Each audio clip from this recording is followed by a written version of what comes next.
good morning, good afternoon, and good night. What's greetings, Earth? Same genius time. In the demographic I identify with. I don't believe you murder. I think an ignorant voter and a non-voter He took the military out are one and the same. the civilians. Same genius channel. Under his watch. What Know has something, he done bro. about police reform in this country? Nothing. Greetings, Earthlings, and welcome to Unsolicited Genius. I am your curator, Carlton Ennis. I am joined today by the philosopher's Stonewall, Craig Lindo. On today's show, we're talking about Trump being in the dumps, the popularity of women's basketball, and the beef between rap's big three. We hope to give you something to ponder.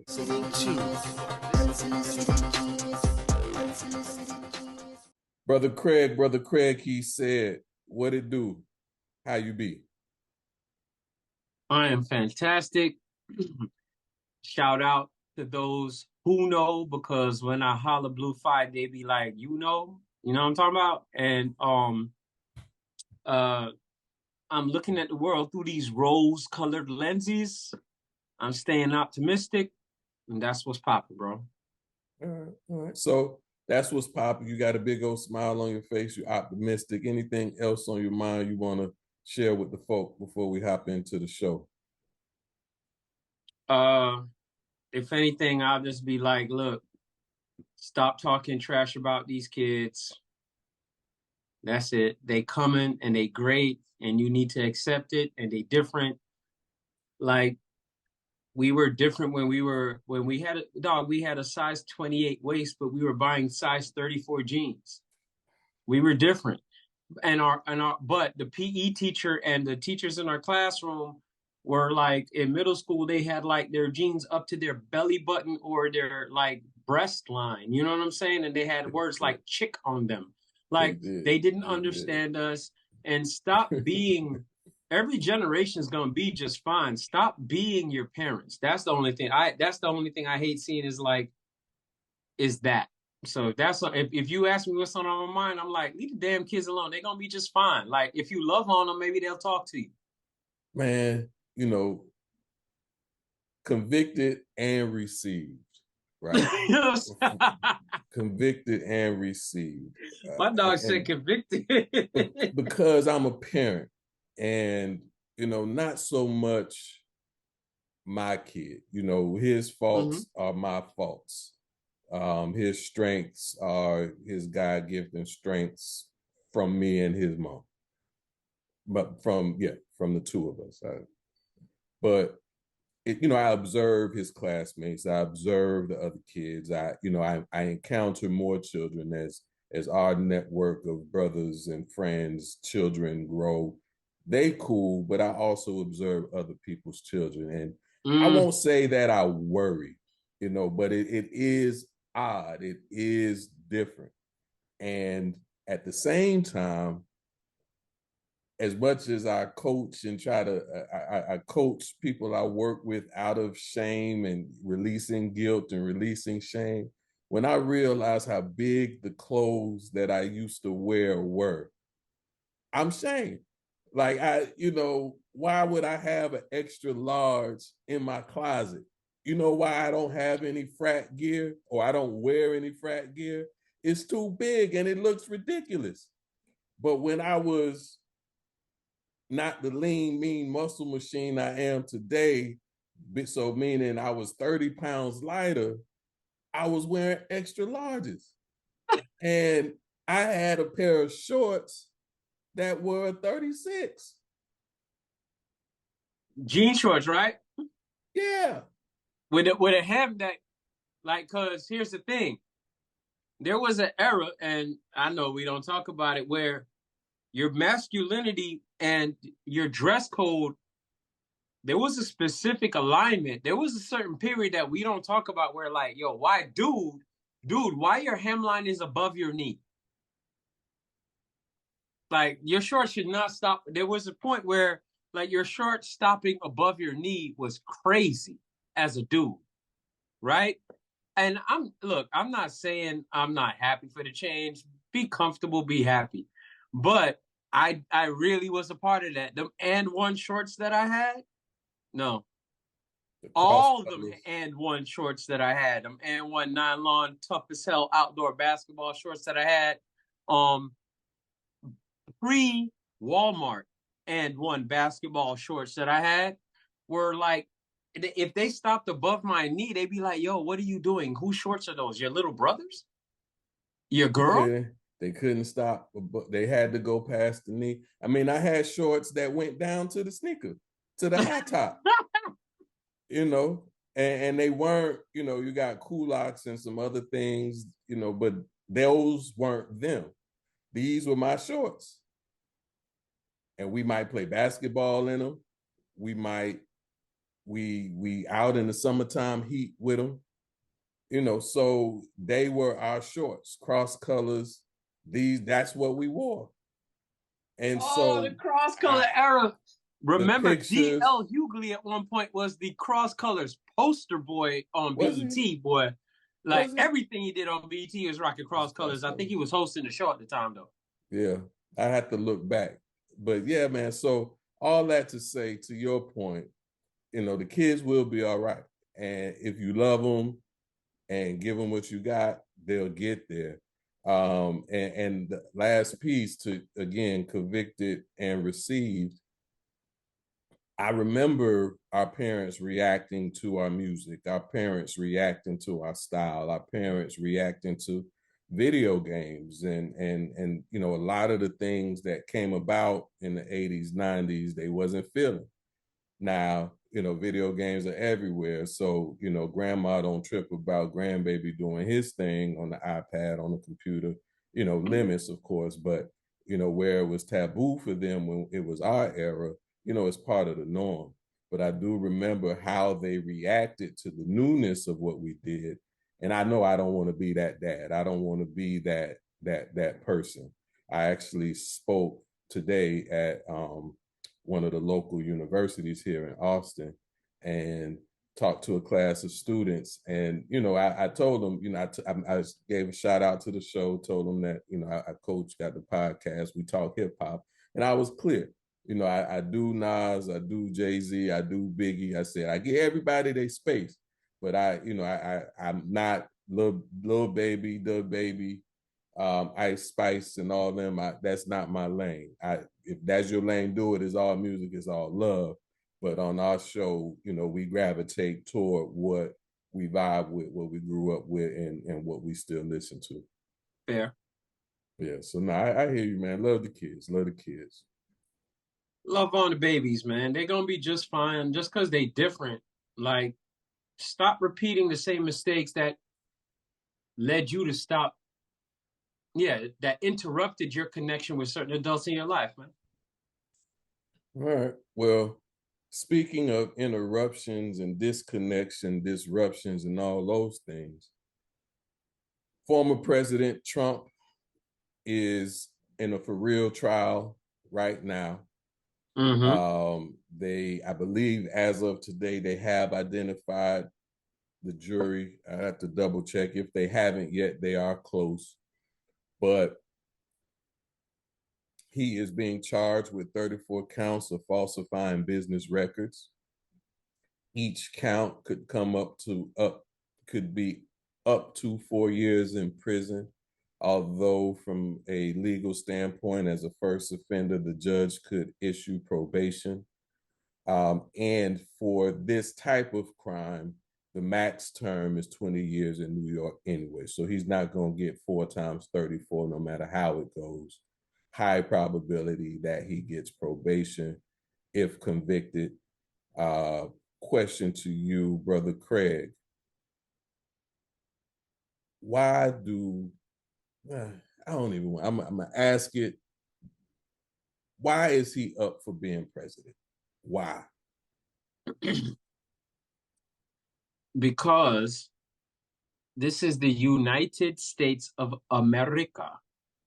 Okay. And whether it's laws, rules, regulations, court, whatever various words that apply to the infrastructure of running for president, he's not violating any of them right now. That's why. So, and in America, it's more about the technicality that you can prove in court or otherwise versus what's actually truth. Is that the truth doesn't always win. It's about what can you prove, what can you negotiate. There's a popular meme, phrase, quote, whatever you want to call it, is like your value is based on what you can negotiate. It's not, you could have a higher skill set than somebody, but if your negotiation skills are poor and that other person has better negotiation skills, the same contract they will wind up getting something greater for, right? So that's that one aspect. But outside of that, I'm like, hey,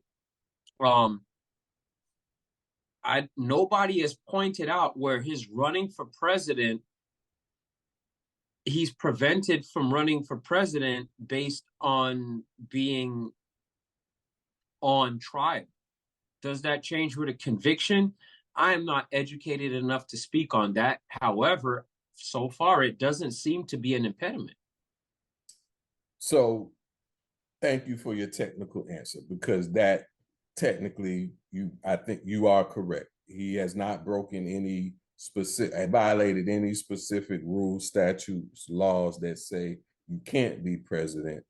And I think if not in jail, he can still run.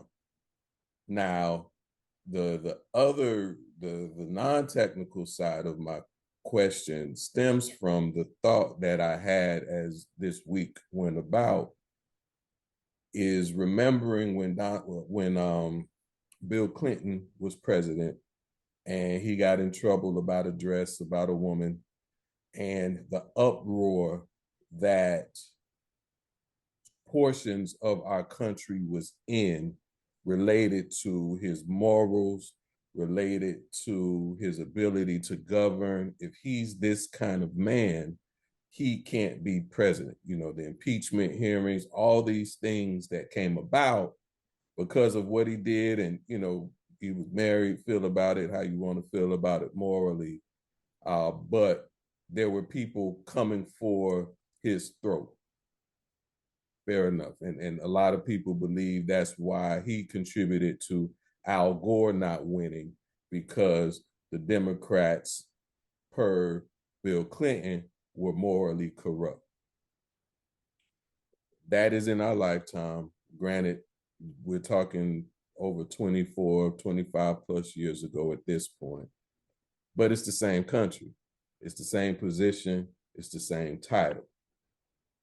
So why come, with all that Donald Trump has done, all that Donald Trump has said, all that Donald Trump represents, that if not in jail come November, he will probably be our president?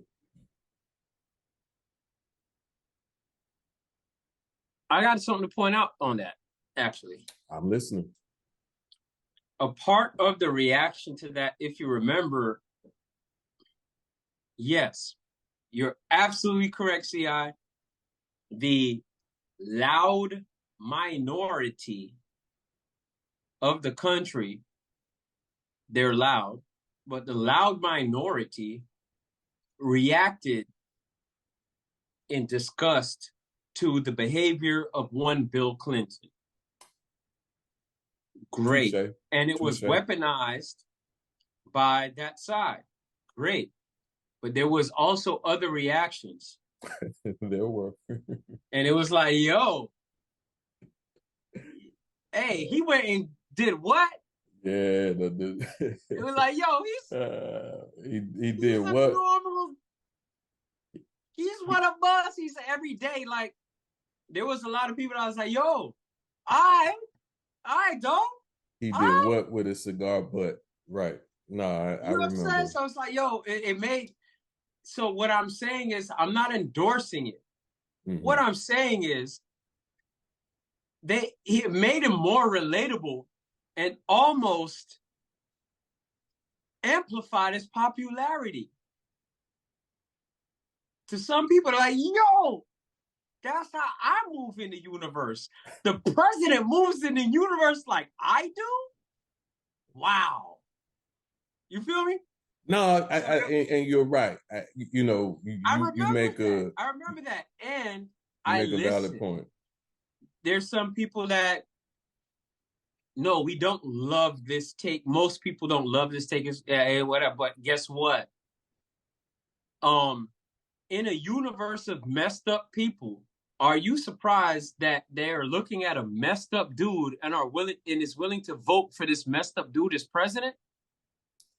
They're looking at this dude like, yo, yeah, like I'm in a whack marriage, so I'm out here buying prostitutes on the side.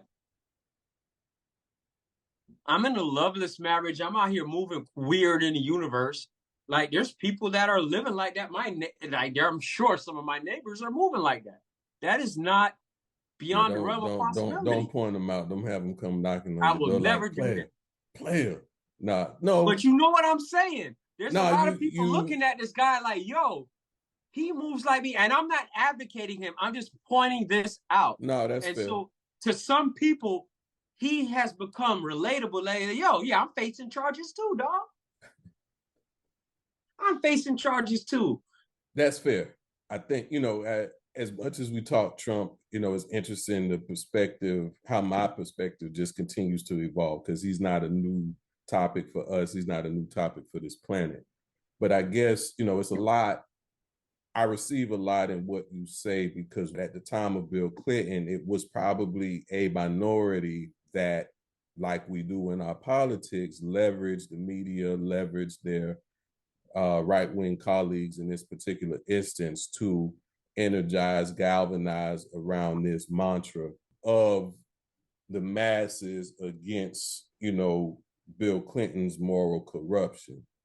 Also, the media's role in hyping the shenanigans up, because at that time it was on the air so much and so talked about it was on CNN, it was on MTV, it was on evening news, morning news, afternoon talk shows. Bill Clinton was a hot topic, and Monica Lewinsky was the hot topic. So it gave the perception that there was a if not the majority, a significant number of people who were anti-Clinton. And so we fast forward to today, we know today, let me say it differently. We know today that the media is full of hype. The media is full of sensation. The media does what it can to stay in front of us. I mean, that's one of the premises of this show. Just got tired of the media telling us what to think, and what they were telling us didn't represent what I was thinking. So, I think, so then that the last piece that helps me kind of connect the dots is recognizing that it was if it were to be a minority against Bill Clinton 25 years ago, then that would suggest the majority of us are for a regular Joe Schmo. And if Donald Trump projects that I'm going through what you're going through, I'm dealing with what you're dealing with, to the people who also vibe with his other stuff. So, right now this case is hush money. This is about him and the porn star and all that stuff. But he represents, there's a list, of other vitriol that Donald Trump represents. So if he can project to be, somewhat dealing with what you're dealing with, and also inspire the racism, the sexism, the all the other isms that he drums up, then that math would then get you to him being our president in November. Look, I don't know if I can speculate to the point of him actually winning and being president, but I don't know if I think it's just like him being relatable. I don't want to make it seem like we love him because of his foibles, but having foibles makes you relatable in a population of people with foibles, especially when often the people on television, media, politics, whatever, they're elevated and promoted in such a way as if they're supposed to be, and or if they or positioned away as if they actually are infallible, and that is trash, right? So like the relatability is there. I'm not saying co-sign belief system, but for a lot of people, there's a lot of people just looking for somebody that they can relate to. Which is fair, which is what our, at least, especially if Uncle Mo was here, if the right talk about the Democratic side, they don't do. You had another point you wanted to make? Actually, yeah, I feel like what you pointed about what Bill going through versus what Trump is going through and the election, a little connection to that. I feel like there is a skillful way potentially as we get closer to November for Joe Biden to throw that in the Republican Party's face. I feel like there's a point where he could say, look, X time ago, you discriminated the same people that were loud about Bill Clinton are now quiet about the same behaviors from Donald Trump. And I feel like there's a skillful way that he could build that in between now and November to his advantage. If he's looking for a writer to do that, I'm available. However, outside of that, I think that that is an art, that there is a point of leverage there for Joe Biden in that respect. I just that's the thing I wanted to throw on that. So I have been accused of being an optimist, right? As if that's a bad thing. But I think he is going to be limited. I still go back to his age. He showed up for the State of the Union, but the campaign is long, the campaign is tough. And he also has some real issues that he's disappointed a lot of people in. Israel, Palestine, that dynamic. We still got Russia, Ukraine, the student loan thing. That's great, but it also it impacts a small number of people. And the racism and whiteness that is entrenched in America's veins is strong. It is strong. It is strong. It is strong. What we see happening with women, and abortion and women's rights, and you got these dudes. Granted, they're one-offs here and there, and they may not be the sharpest knife in your silverware drawer.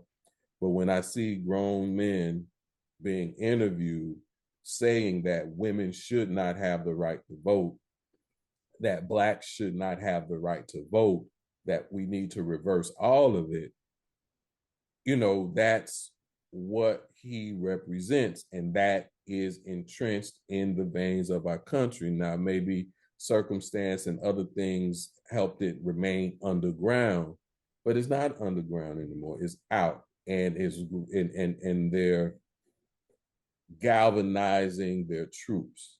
So, I don't know. I am not optimistic, not because I think Biden is the best president ever, or that he should be, or he's the best thing since sliced bread.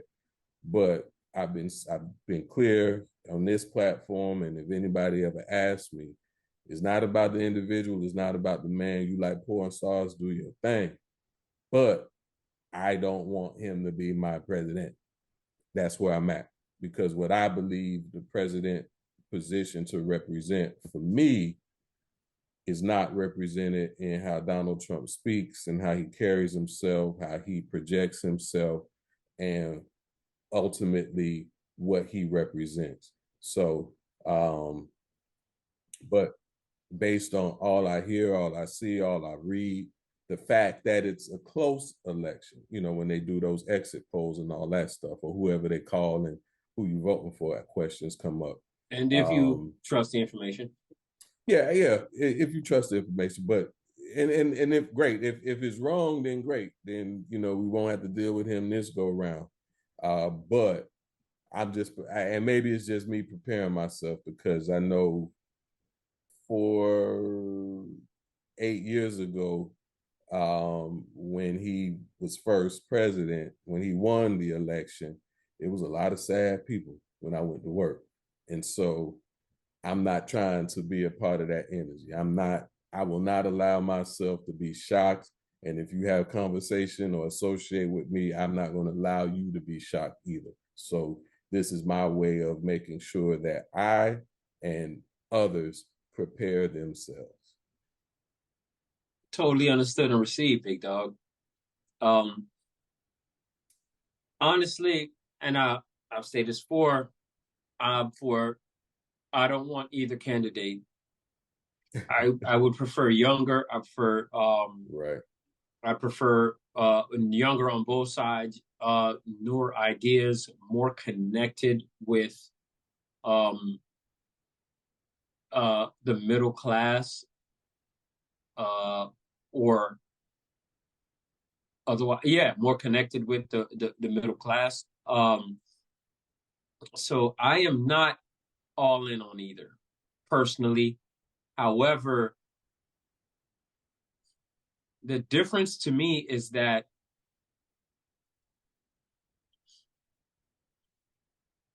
neither, whatever, has my interest in mind. One is overt about it, one is covert about it. Mm-hmm. That's how I feel. So why haven't we been able to get better candidates?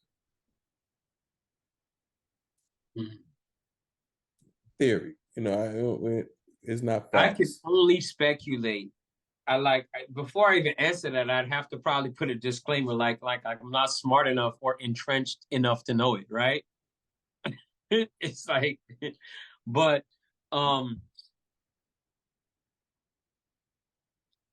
I do think that there is a respect for tradition, and there's already a generally established way of doing things, and it evolves slowly, not quickly. And the evolution of that, of how the RNC, DNC, the opposite sides of that same one coin, heads versus tails, of how they promote their candidates, it is not in touch with the populace. It's not in touch with the people or our evolution. Even the metric by which we measure the success of a president in terms of the economy and crime and that's evolved over time, and they're still using old metrics for a population that has evolved. So that's one. And two, as long as there is this much money in the system, because it costs money to run an election, that's why we have PACs and super PACs, right? That's why we have donors and contributors and all this other stuff. So somebody has to get removed from the equation is what I'm saying. Fair. I think it does go deeper than we could probably fathom. I think when we look at what Clarence Thomas has been involved with as a Supreme Court justice, the people who have supported him, paid them, we don't know who those people are, without some journalist doing a deep dive, we would have no clue that he was gifted vacations and jets and access and all these other things. Supreme Court justice. But when we watch, certain movies, read certain books, I think about Confessions of an Economic Hitman. There are people with power that believe, to your point, They are the facilitators of said experiments, that they do get to dictate the nuance in how this country runs. And so with their money, with their power, with their connections, they pull the strings to make it happen. And so a young and up and coming whippersnapper with a brilliant mind, say is yours, that wants to do the best for the people, do the best for the minorities, do the best for the majorities, do the best for the women, the children, the immigrants, the environment, the roads, the bridges, common sense laws. Those people do not give them the results from the experiment that they want. Quick side note. My time in the classroom, the phrase common sense is banned in my classroom. Tell us more. It's not common. Common mean it's shared by at least a significant amount of population. Sense is not shared. All right, if sense was common, would you need a commandment to tell you not to kill somebody, bro? Well, that lets me know it's not common. No. I mean, what can I say to that? I think if you sorry for the tangent. Fact. Like that. No, that's one of no. those trigger phrases. Common. What? Fun fact. I have committed to I use the Bible app, so I'm doing a Bible in 365 reading, and nice. I might be, I don't know, I'm somewhere around week 2, but I'm still in Genesis. So, or mostly because it's a chronological reading. I love Old Testament. And so I am reading things that I've already read before, but having the opportunity on a daily basis to read a name, reflect. Where did I see that name again? Look it up, reflect. So I'm connecting dots. Cain killed Abel, and predicated on envy, predicated on at its base sin, and he was warned that sin was coming for you. So murder is predicated on sin. Killing a person may happen accidentally.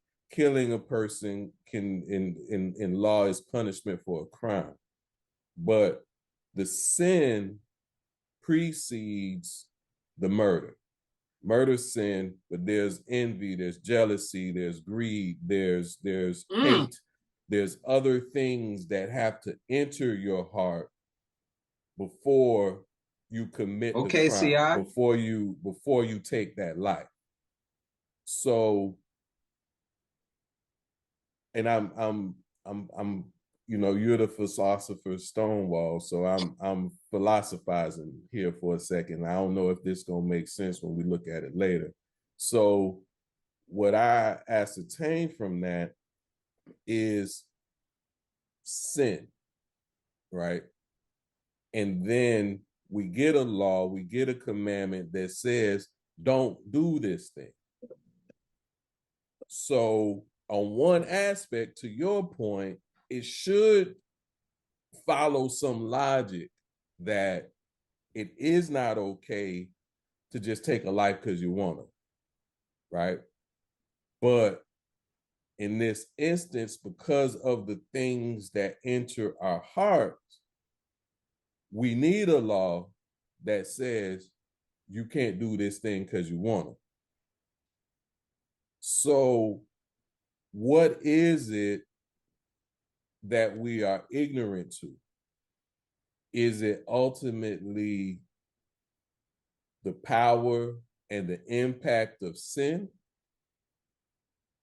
Is ignorance in and of itself connected to the sin? Because ignorance is not a defense in the court of law. So what I'm connecting from our conversation is one, sin is real, right? Each of us are guilty in some fashion or form. I'm no better than you. He's no better than me. We all are sinners in God's eyes. We all are flawed. We exist in the fallen world. But is it then the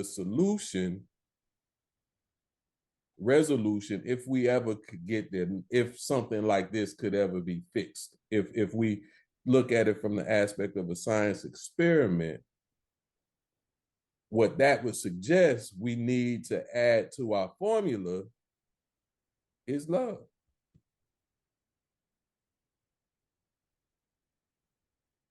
It's hard to argue, big dog. Look, I'm of the belief that God is love, and God is love, and where you find love, you find God. So, you know what I'm saying? Like I co-sign in that respect. You know what I thought? There's two things that you triggered in my mind with what you just said. All right, sin. Let me ask you a question. How do you define sin? Not easily. I think we have scripture, we have commandments that say this is sin. But as I've studied more and read more, there's an idea that suggests sin is and or also includes a lack of faith, not believing. Unbelieving, you say, okay.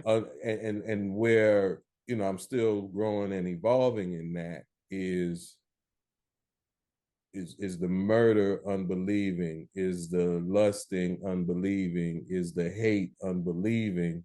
And if so, the unbelief in the common unbelief is in God's love, in God. Because if he's got you, you don't have to envy, you don't have to lust.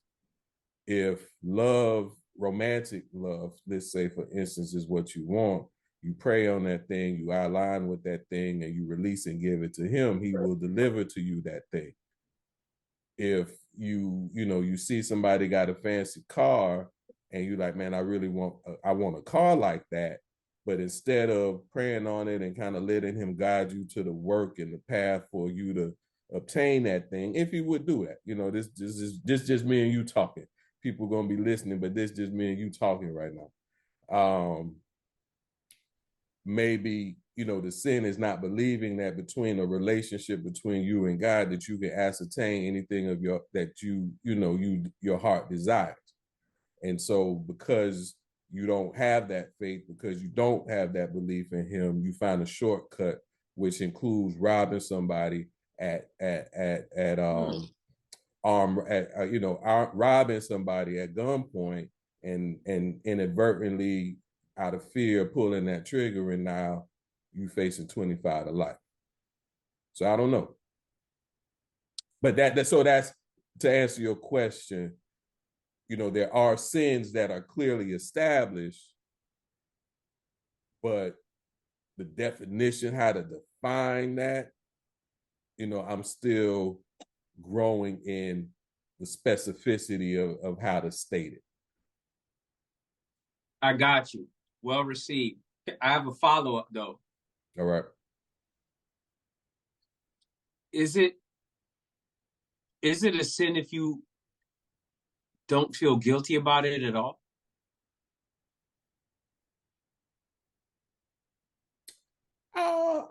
I think, if it is a thing, if it is an action or inaction, because, we sin in thoughts, we sin in words, we sin in what we say, what we do and what we don't do. I would say yes, despite the feeling of guilt, because, that chapter verse in Genesis, I don't remember if Cain felt guilty. I don't know. I'd have to go back. Because I know serial killers don't feel guilty. They don't have the I know, wiring. look, I know it just crazy. And by the way, the They other don't thing have the you triggered wiring with to me, feel it. What you say? the other thing you had triggered with me was in what you said was, hey, in terms of where sin and other of those gross behaviors are born from, right? You talked about like, you know, that something being in your heart, and you reminded me of Proverbs 4:23, where they talk about guarding your heart, or keep thy heart with all diligence. I noticed how it started. I might fumble the ending, and you know, but for out of it comes life, or already like something along the lines. That triggered something for me. 4:23 Proverbs. You know, I'm a Proverbs lover. Like that might be hands down. Like I'm Old Testament, like first 5 books, and you know Proverbs. That's I know it sounds kind of Bible nerdy, but that's like my favorite. No, we for it. We listen in the world in which we live in. We need it. So Bible nerd away. Um, well, and I Old think Testament God. that's why we guard our heart. Because unguarded, there are things that will enter, and once entered, there's things that we do, we say, we engage in, and it's that snowball. It just continues. So it is pertinent for us to guard our hearts, because you know, again, we talking scripture, we in it, and you know, all those who are watching, listening to us right now, feel free to put it in the comments. Say, Carlton, you wrong. Craig, get your life together, right? But we just authentically expressing where we are, where we learning. But the enemy, Satan, devil, however you know you perceive that, is after us. And when we think about, and even if you say how, or if you say, nah, he ain't after me, I'm cool. When you see the number of things that speak, preach, promote hate, it far outweighs the things we see that represent love. I mean, if I go on Twitter or X right now and count entries or feeds that, you know, or posts that come across my feed, if I look at 100 of them, I knew for a fact 90 of them, 90% or more, will be not love related. And these are going to be the people that X recommends to me. And so the algorithm is aligning with the noise, aligning with the hate, aligning with the negativity. And so for me, and this included in the conversation with the students I had earlier today, is you have to curate your feed. You can control what you see and what you take in, because if you read hate, you see hate, you listen to hate, eventually that hate is going to enter your consciousness. And so therein lies, and whether you become a murderer or anything like that, that you know, 1+1 doesn't equal that too. But you will carry that energy in the things that you say and the things that you do, whether it be to yourself or be to your neighbor, or be, if you parent, we talked parenting last time, what you carry forward to your child. So that's why when in the frat chats and in the conversations that I have amongst our brothers, the people who I love, I encourage them to release that hate for Trump, release that hate for racists, release that hate for anybody, because hate anywhere is hate for anything. So if you want to love your baby, you want to carry forward as much love as you can give to your baby, you got to release the hate wherever it shows up, I think. You know what? I I want to add on to that. Like, you're right. You got to release the hate. And you just really explained media and social media with what you just said. Hate doesn't feel good. So you want to get it out. So as a result, you're more likely, hold up, using the word your is too blanket and too monolith. Let me rewind. It is understandable that a human being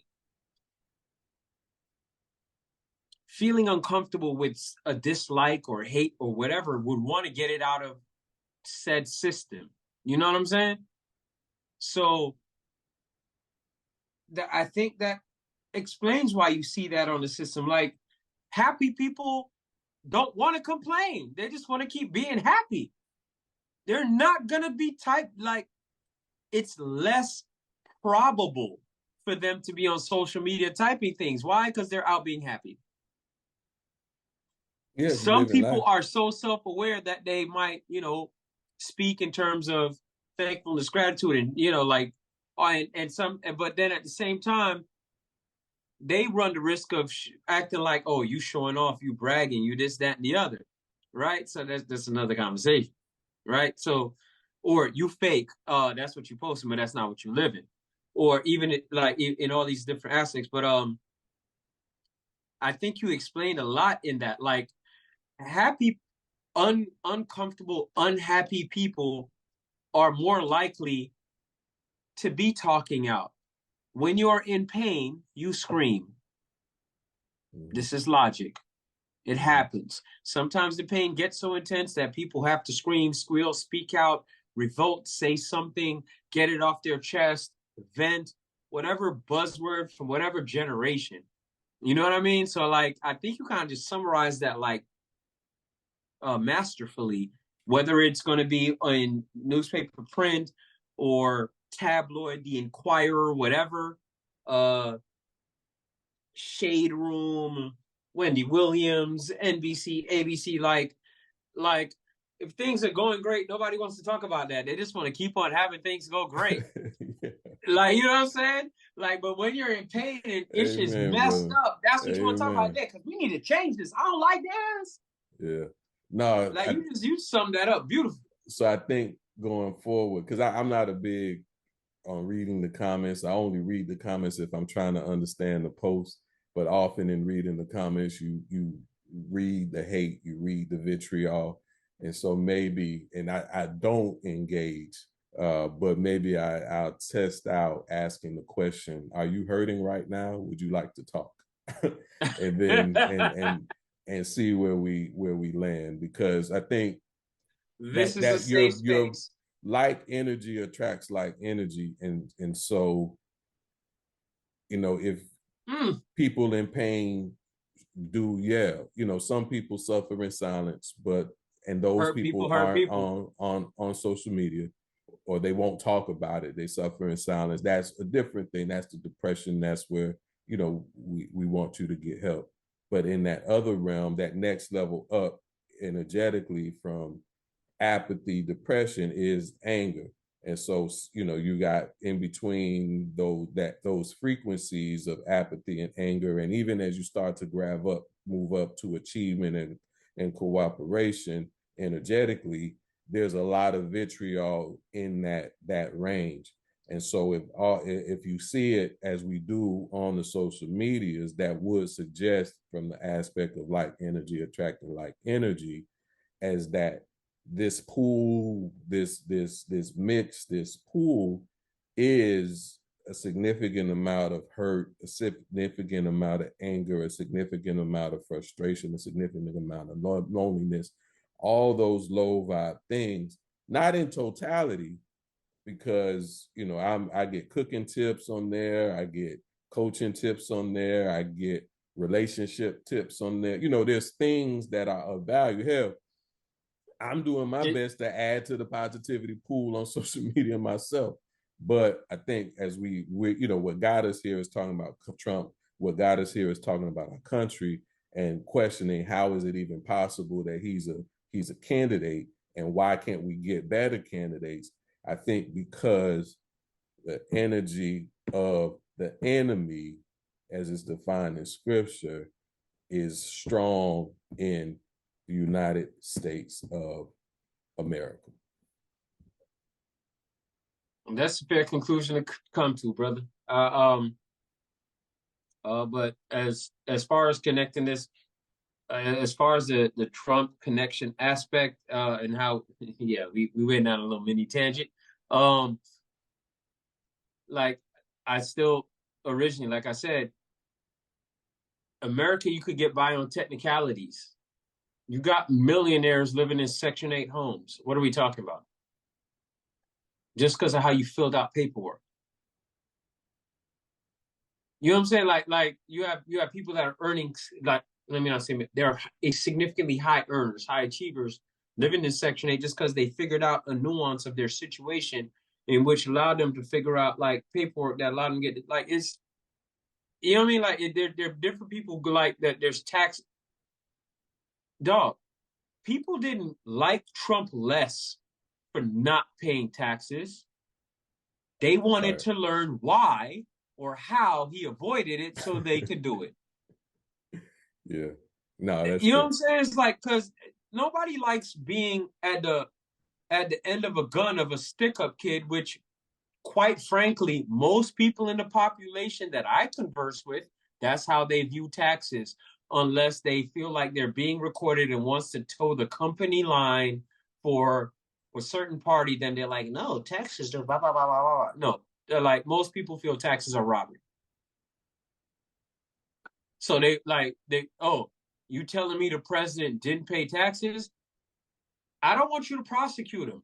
I want you to make him tell me how I could do the same thing. Yeah. No, I don't want you to prosecute him for that. Make him tell me how I could do the same thing. No, I dig it. Sorry, IRS. I don't want to give you my dough. I dig it. I dig it. I don't have to like it. And I'm not even a Trump supporter. I'm just saying, though. Listen to that. I don't have to like it for it to be logical. I don't have to like it for it to make sense. Because I do know one of the things that Trump did while he was in office, or what transpired while he was in office, I hesitate to give him credit for it. But a lot of people made money because they were able to keep their money. And it follows logic that more people would want to do that.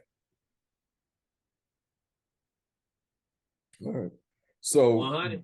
Before we take a break, just pulled it up. Like I said, the Bible app is available to all of us. It's right here. You got porn and scripture right at your fingertips, all in the same device. So, welcome to 2024. So we asked the question that, what about guilt? And as I look, Cain did not feel guilty. So if we go to Genesis 4, verse 6, the Lord said to Cain, why are you angry? Why is your face downcast? If you did what is right, you will not be accepted. And this is before he killed Abel. This is when he felt jealousy and envy for not receiving the same reward. Mm-hmm. So if you do what is right, will you not be accepted? But if you do not do what is right, sin is crouching at your door. It desires to have you, but you must rule over it. And so we proceed forward. He kills Abel. The Lord asks Cain, where is your brother? We pick up on the Lord having cursed him. So we pick up on Genesis chapter 4, verse 13. Cain said to the Lord, my punishment is more than I can bear. Today you are driving me from the land, and I will be hidden from your presence. I will be a restless wanderer on the earth, and whoever finds me will kill me. So his feelings, his hurt, his fear, his angst wasn't about killing his brother. It was about the punishment he was going to receive having killed his brother. All right, on that, we'll take a break and be right back.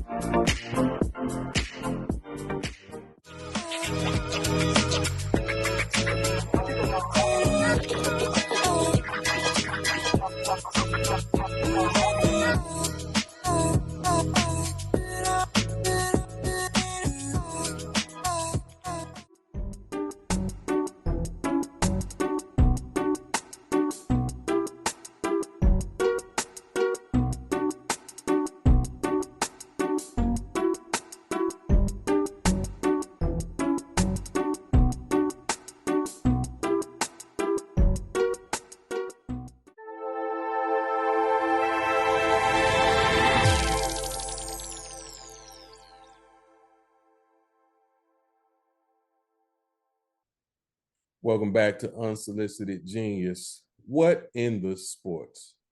So I watched the WNBA draft this week.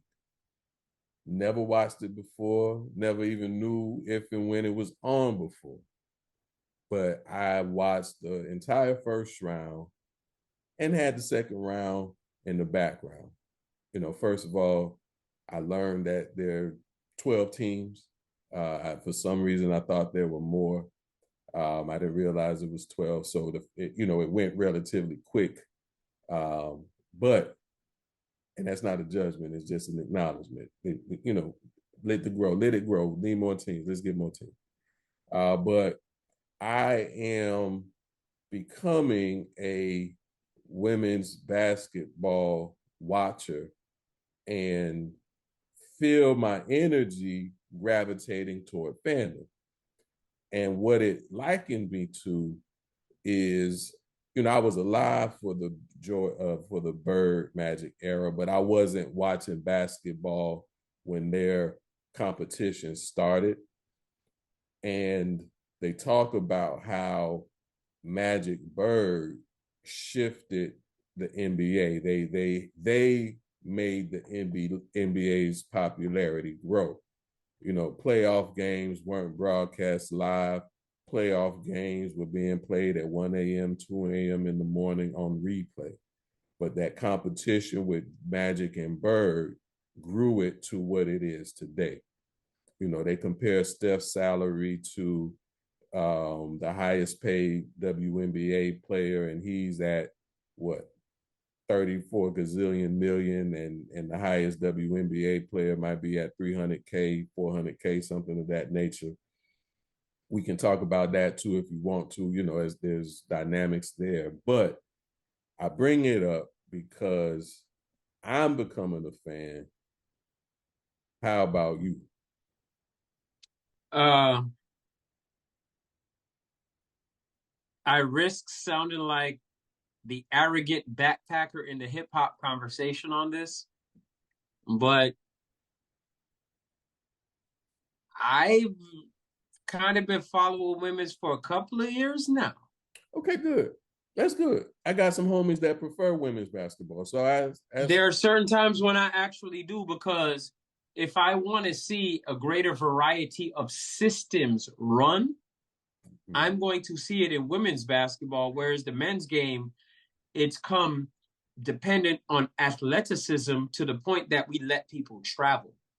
Now, before you continue, when you talk about the reliance on athleticism, do you view college basketball, men's basketball, in that same way as the NBA? That's part of the problem. Okay, tell us more. College basketball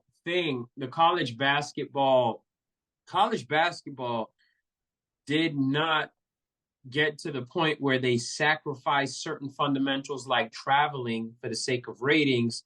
And as a result, and promoting athletic and super athletic stars. And to their defense, though, it's been hard for them to keep those kind of guys because they're usually one and done, right? Mm-hmm. But they've done such a poor job in those respects in terms of well, not a poor job. They just chose not to, selling their soul for let's promote hyper athleticism, and now we don't see different schemes, different variations on the diamond, the 2-1-2, the 1-2-2, different variations in offenses. No, let's promote the guy that could either shoot from 40 or dunk. Right. Really well. So they didn't jump on that, and stars don't stay long enough. So as far as men's basketball, that's the issue there. And when I say athleticism, sometimes, and we've heard football coaches speak on this, sometimes you could be so athletic that you could outrun your mistake, right? Like your athleticism makes up for that poor judgment, because once you realize you made a bad decision, you could make a play to kind of compensate for it, right? That was and let me not put that solely on football coaches. As a basketball coach, I've witnessed it, right? Where somebody just made a boneheaded decision contrary to everything I taught him for the last 3-4 months, but he's so athletic, he drops that hip and recovers in such a way that he made up for the mistake. So sometimes that can happen, but generally speaking, like, you don't want to depend on that. That you don't want that to be the norm. I mean, I don't. I mean, I say you. So, women's game, I've always seen certain systematic fundamentals more consistently than the men's game after a certain point. Women's college and sometimes pro, but definitely women's college, I would see a variety of systems and thinking that had to go into the game beyond, I got the super athlete, you know what I mean? And I'm just going to ride him out, give the ball to Will. You know what I mean? And I remember that episode, Give the Ball to Will. Will was a superstar and did, whatever. Yeah, that thing. Fresh Prince. Fresh so, Prince. But I'm excited. I love how the draft played out. The Chicago Sky should be scaring people. Yeah. The Sky should be scaring people, dog. So I'm in a group chat of basketball guys. We all played a little bit of organized at some point in our lives, and we all love the game, and we all love it to the point that we, in the summertime, we'll comment on the WNBA, and they've been doing this for a long time. Shout out to the Kingdom Men, based on a Bible devotionary Bible study that we did together at one point. I think the Kingdom Men Bible. I think that was TD Jakes. I'm almost sure. I'm not totally sure. I got to go back and I'm going off the top of it. Either way, that's how that's part of our connection. And in that group chat, those brothers, again, shout out to them. They always, I know what's going on in the WNBA. Okay. You know what I'm saying? Like them, like true basketball heads. Like they're gonna talk. They're gonna talk not just personalities, but systems and schemes and all that. So I was really excited. It's about time that we embrace the WNBA way more. You stupid not to. So when you say we embrace the WNBA more, what does that mean to you? You want me to define the word we? What? No. I'm talking American society. The embracing, we, the embracing. What? We, us, me, you, us, them, we, the peoples. But when you say embrace, what do you mean embrace them more? Honestly, that might be just me talking as an idealistic basketball purist. Okay. Right now, because I'm like, the product over here is really solid. Like, you're seeing a variety of schemes and formats and strategies instead of, give the guy that could, just give it to somebody and watch him dribble out the ball every play. No, and I think that's what I've seen. But for me, like any sport, right? I need somebody, something to cheer for. I need that personal connection, whether it's, I enjoy World Cup soccer, but I don't have a team, so I don't watch soccer any other time of the year. I watched a friend is from South Africa, so I watched the rugby tournament that they competed in, and it was interesting. Baseball, I watched my Marlins, et cetera, right? And so with women's basketball. There was, now I'm not you. There was a period in time I completely ignored it. But in the last 2-3 years, I've tuned in Angel Reese, to see what the hype is about, to see what they actually did, Caitlin Clark. So there was reason to tune in, something to attach to. Rare will I cheer for LSU, but so it was just the attention to the game, and last year was amazing. This year was amazing. So I think, and then to watch the draft, so to see the Chicago Sky get these players, to see that the Indiana Fever sucked a whole lot, but now they got Caitlin. What will she do? Will she transition and kind of do what Bird Magic did, bring that skill, bring that talent to the next level? Will she fizzle out? What I do know is that I believe the Fever and the Sky play each other in June, because the WNBA season starts in May. It starts relatively soon. So I think, I'm going to put that one on my calendar, because they may have several games before that specific one, but I want to see. I want to see some fire. I want to see what the energy is for that particular game. Let me encourage you to look for something very specific, CI, because I feel in her last college game, Dawn Staley exposed her.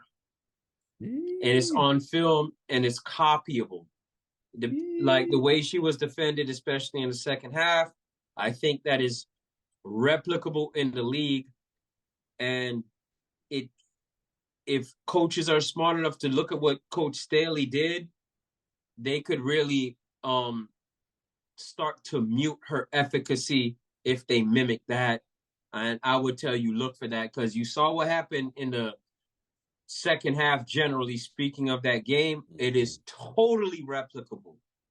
Yeah, don't get muted, Caitlin. And don't get and muted, now it's Caitlin. on film. Huh? Don't get muted. Bring it. Bring that thunder. Bring that fire. Don't get muted, Caitlin. Yeah.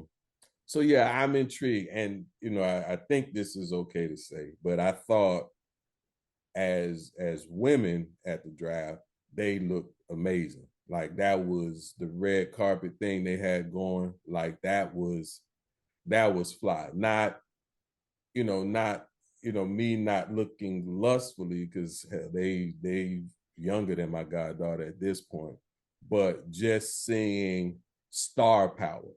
That's what I saw. I saw fashion. I saw flair. I saw star power. And so if we have everybody didn't get to see the eclipse, or everybody doesn't get to see the total eclipse. Everybody didn't get to see the NBA transition from what it was to what it is. So if this is us seeing the WNBA start to transition to the stratosphere, I feel fortunate and honored to be a witness. Yeah, I'm okay with the equal distribution of admiration between the tall, handsome men of the NBA and the tall, beautiful women of the WNBA. Run it, check ball. Like, what we doing? Distribute your affinity equally. Like, what are we doing? Yeah, no. Well, speaking of being muted, my Heat got shut down last night. I'm wearing the jersey in solidarity. I don't know if it's to help me feel better or to pretend that I'm putting out the vibes. I'm putting out the vibes to go ahead and get this W on Friday, because now Jimmy Butler's out for several weeks. So Friday's win is not guaranteed. And as much as I appreciate the efforts of the play-in tournament, it does suck big ones that the game, this whole season comes down to this. We would have been 8 seed. Are we good enough to beat Boston? Not how we played the second half yesterday, But, I think you can get into a team's head until they decide to keep you out. So we have to see who Boston really is, whoever they play. Well, at this point, it's either us or the Bulls. But it sucks, man. It sucks. It's been the NBA season so long. And it's one thing if your team was never in it or you knew back in February your chances were slim. But, for the better part of the second half of the season, we've been fluctuating from, anywhere from 4 to 9. And so I knew we would make the playoffs. I had my fingers crossed that we would stay out of the play-in tourney. But we had some real bonehead losses back in March. And so it all comes down to a Jimmy Butler-less game in Miami against the Bulls at the time of this recording tomorrow, Friday night. And I'm in my feelings. All that to say I'm in my feelings. And it don't feel good. I don't want to have to have we've been dogs since MC Hammer was hot. I don't want to have this conversation with you, dog, because I don't want to break your heart, bro. It won't be the first time, Dog, the entire Eastern Conference is a meme stock at best. And what's the meme?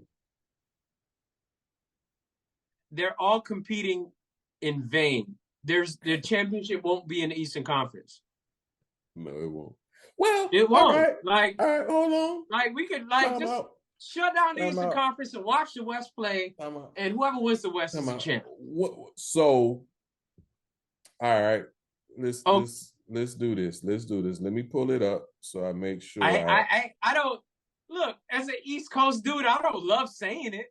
No, it's as a dude that lives. It's hurtful. It's hurtful. Not a South Florida guy. I don't love saying it. I don't disagree. It's hurtful that the East don't compete, right? Because even since I've watched basketball, I've lived mostly on the East. Texas is Midwestish, whatever they call it. But I am the East. So whether it's the Bulls, the Knicks, the Heat, the Charlotte Hornets at a point in time. Grandmama. We are the East.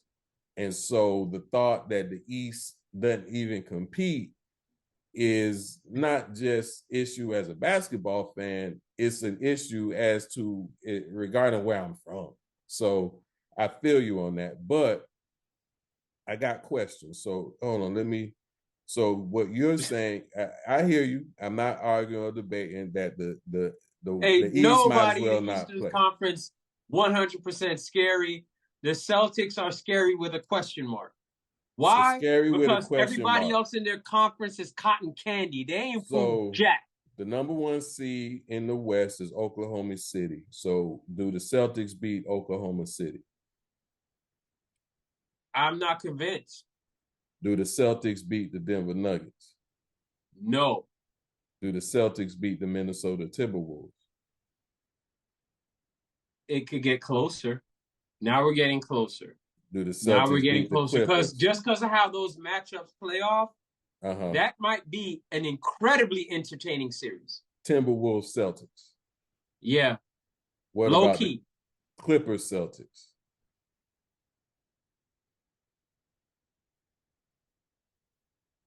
Who's available for the Clippers? Okay. Mavericks Celtics. I actually think the Celtics could beat the Mavs now. Like now we're getting to the point that the Celtics could be like, I'm not as confident as betting against them as you get to that point on the list. I'm not. I'm not convinced, but I'm not like, I'll still bet against them with OKC. So I'm trying to convince you. So we're down to 5. So Mavericks, Clippers, Mavericks, I'm writing in pencil, not pen. Timberwolves, great series. Clippers, depends on who's available. If everybody's available for the Clippers, you're not giving it to them. Mavericks, you penciling it in.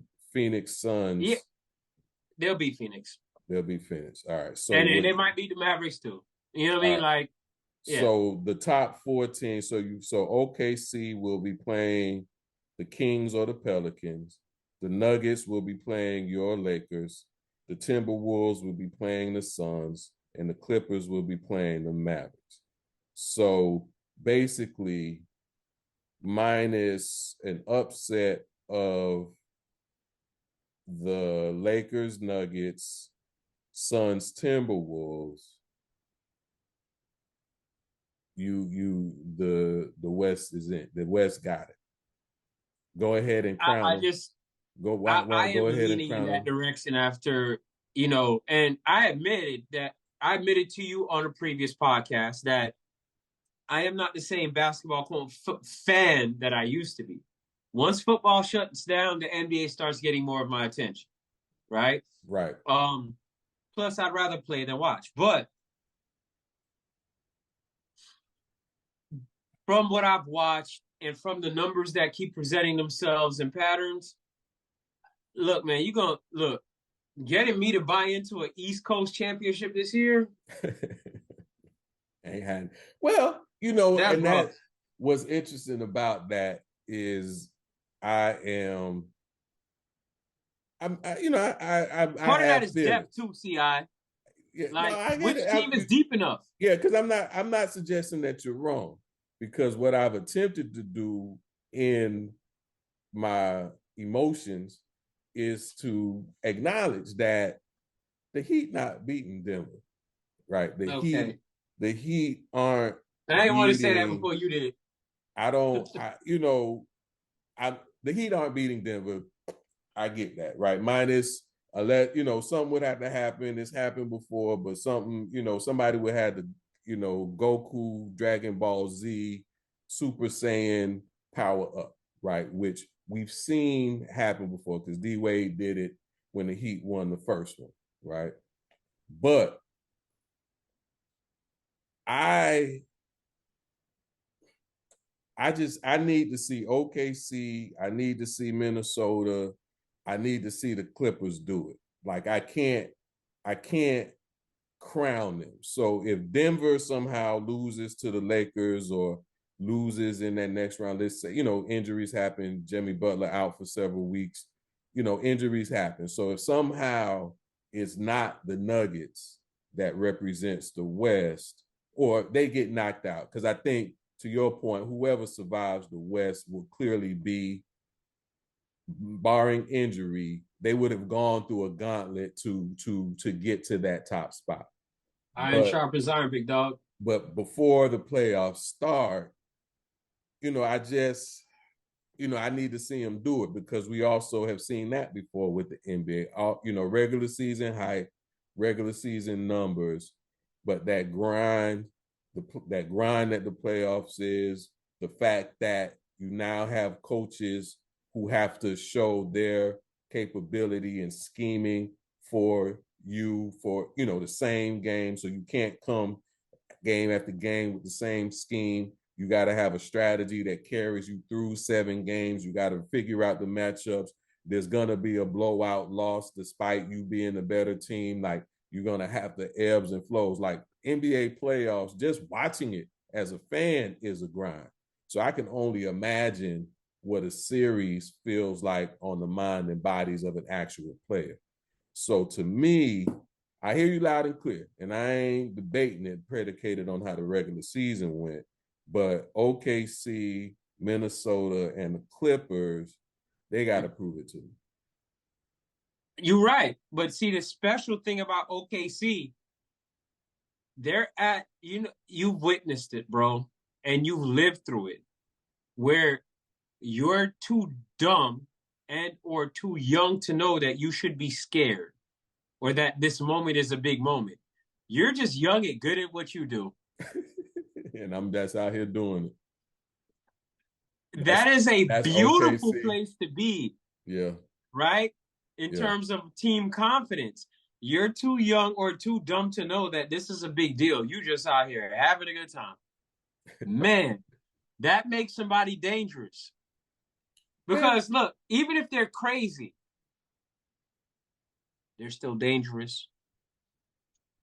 You feel me? Like, That's great. Like, so I like how deep that team is. I like the depth and youth at the same time.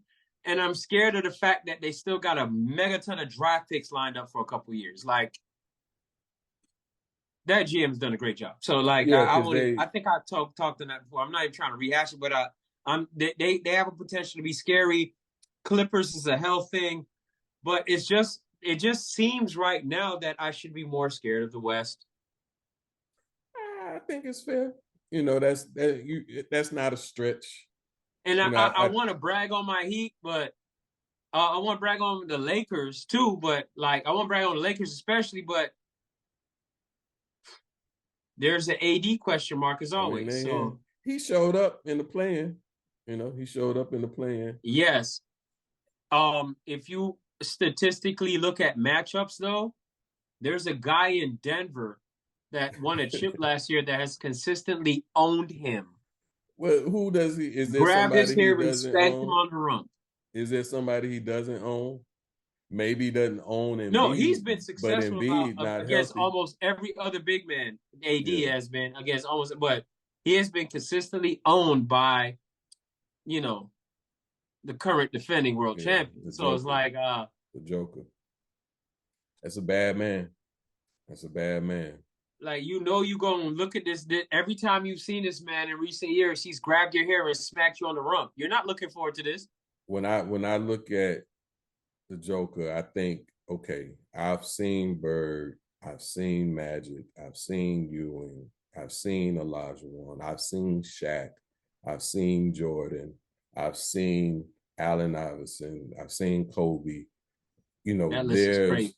There's player, we've seen arguably the greatest players, minus Wilt Chamberlain, minus Dr. J for me, minus name slip, finger roll out of San Antonio. Connie Hawkins. There's Tim Duncan, David Robinson. We've seen the greatest players in the NBA. And in all of that, I have not seen what Jokic is doing on the basketball court. I haven't seen it. I haven't seen it, not like that. I haven't seen it on that scale. I can't say I haven't seen it because we've had the Sabonis's and certain, we've had some really good passing big men. Skill and scale. Yeah. Skill and scale. The scale. Yeah, we've seen the skill. I haven't seen it. We've seen the skill. We've seen big men that can move, big men that can, they got the but this volume is crazy. Euro step. But his ability to score and pass and how smooth he is with the ball and how he controls the game from start to finish. Like Olajuwon and Ewing, they had to get them the ball. Shaq had to use his physicality to dominate. But the Joker, man, he give me the ball, get me the ball, I take the ball, I inbound the ball, I take it down court, whatever whatever needs to be done with the ball, I can do it. What you want, what you need. And he make it happen. I confess I'm cheering more for the Timberwolves out of anybody in that top four in the West, though. Oh, yeah, I'm an Anthony Edwards fan. I am. And I love pissing off people. I'm an Anthony Edwards fan. I want people to pay attention to his footwork, his shot selection in mid-range, the right foot, the right-left takeoff, the left-right takeoff, and certain things. And go back and tell me, what era or person or persons that may remind you of. And I know it's blasphemous to actually say it, but I really enjoy watching Edwards. And it might sound crazy. I'm looking at a 1990s-ish two guard in a 2024 game. I like that. I hadn't thought about it like that. Look at the footwork, shot selection, everything. His vibe is 90s, dog. All right. No, I'm with it. In fact, as I look, as I look at the East, I don't want to see none of these games. If it ain't, I don't care about the Knicks versus Philly. I don't care about Milwaukee versus the Pacers. I don't care about the Cavaliers versus the damn Magic. A Giannis less Milwaukee? Get out of here. I don't care. So I hadn't realized that until just now. Looking at it right now, I could care less about the outcomes of every single last one of these games if it's not the Heat. So that just answered the question for me, because I said if the Heat don't make it, am I going to watch? I will not be watching the East Coast games. I'll find something else to do. Yeah, that's heavy. That's heavy. I could care less. I don't. It's that to me. You right could now, not care less. There's no way. There's no. This ain't algebra. There's no less than zero. Man, look, looking at these matchups that don't include the Heat is like me watching a whole bunch of Cowboys. It's like watching the Cowboys play the Cowboys. What am I gonna do that for? I got a Cowboys theory. I'm listening. Cowboys are tanking. That would suggest it's intentional. Yeah. They're prepping for Shedeur and possibly Dion. They're prepping for Shedeur next draft, next year, 2025. They didn't extend Mike McCarthy. They didn't address Dak's extension. Look at the people that they let walk out of the building and off of their campus. Look at their inactivity in the recent period since the free agency or whatever, since the season ended. So now I'm like, watch them in the draft. Their draft behavior is going to tell you if they're just prepping for the arrival of Shedeur Sanders next year.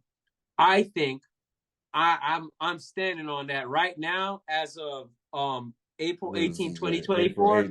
Dallas Cowboys are tanking for Shedeur.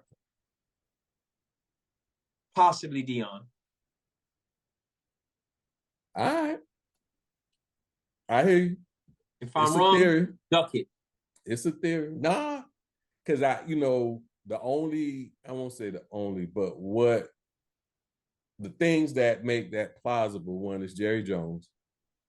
And he's the number one hype man. Whatever you like, love, or hate about him, or dislike, whatever you like, love, or dislike about him.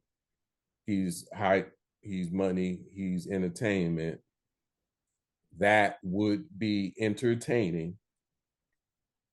And somebody on one of the social medias posted basically who makes up the Cowboys backfield right now, running backfield. And that just run blocking ability alone makes for an all-out blitz on every down, because as long as you get close enough, that little bitty backs in their backfield not going to be able to block anybody. Mm-hmm. And to be honest, on the other side of the ball, they had a couple linebackers that was lighting the arse too last year. So yeah. All right. Well, we'll see. We'll see. Draft next week. So we'll see. I'm excited. We'll test your theory. We'll see how things happen in the draft. Go Titans. Go Titans. Go Giants. Get it together. Give me a quarterback. You know how I feel. I'm watching the Titans differently. Get my quarterback. Are you entertained? Y'all might take a quarterback. Are you entertained? So, hip hop fans that we are, we grew up in hip hop beef. The first one that came to the forefront for me was Ice Cube, NWA, No Vaseline. Wow. That was my. I know there was some others. I think like Kool Moe Dee, LL Cool J. There were some things that went on in the 80s, but I didn't pick up on those lines. But I remember when I first heard No Vaseline, these, you talking flea market mixtapes. So it wasn't no rhyme or reason to the order that I may have heard a song. But when I heard No Vaseline, I was like, I thought they was friends. What happened? I thought they were friends. And then I learned that rap, there are and then there aren't friends in the rap game. And with NWA, Ice Cube at the time, it was a lot more personal. That being said, Kendrick Lamar, Drake, and J. Cole have stirred something up. As of today, April 18th, 2024, we're several weeks from or removed from Kendrick's verse on Future Metro's album that highlighted it to us. I think the beef has been around, but Kendrick's verse was like killer. Drake has since said some things. J. Cole has since apologized. J. Cole has removed himself from the rap beef. And again, a couple weeks since Kendrick's verse, as of this week, probably starting last week, there has been a significant number of rappers coming out dissing Drake. So much is in this hip-hopistically. There's a lot in this, whether it be skill, who's actually the best, if you perceive it that way, who actually does live up to the trash that they speak, that they rap. How do you feel? You know, J. Cole's removal got a lot of people saying he's soft, calling him out, saying that that's not rap, that he should never back down, that they clowning him for backing down. I've been told that he can't say he's great no more. He can't say it. So in all of that, what are your initial reactions to this beef amongst the arguably rap's big three? Again, I'm not the one that coined the phrase the big three, so they may or may not be the big three to me. You know what I'm talking about? Let's put that on the person that coined the phrase. Just be clear. All right, that said, I've always had a thing for rap battles. I love it. I witnessed one of my cousins when I first moved to New York. I was still in my single digit age range, and I won it. I can't. It's blurry. I can't remember if it was Robert or Mark or what. I went to one of the parks in the Bronx with one of my big cousins and got to see a rap battle, like in the Bronx in like '85. Like that was dope. You know what I'm talking about? And that like hip hop and rap and even like that's part of the things that I fell in love with when I came here. You know what I'm saying? So it's special for me. Whether you talk about The Bridge Is Over, you talking some Dana Dane, you talking Schoolie D, you talking The Bridge Is Over, yeah. You know what I'm saying? Like there's so many.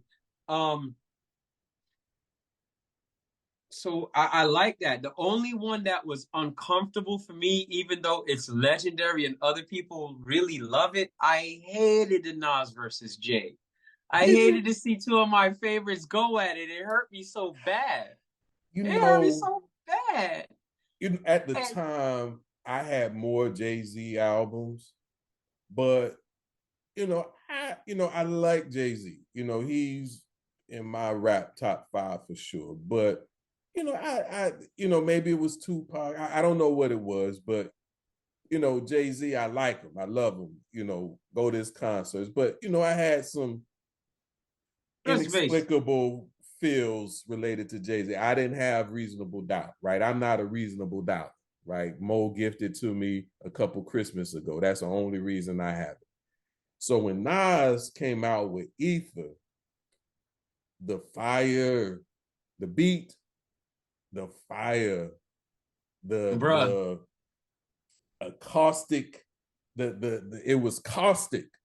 And I was just like, I played that thing over and over, man. I played that thing over and over. Dog, I hated how much I liked it.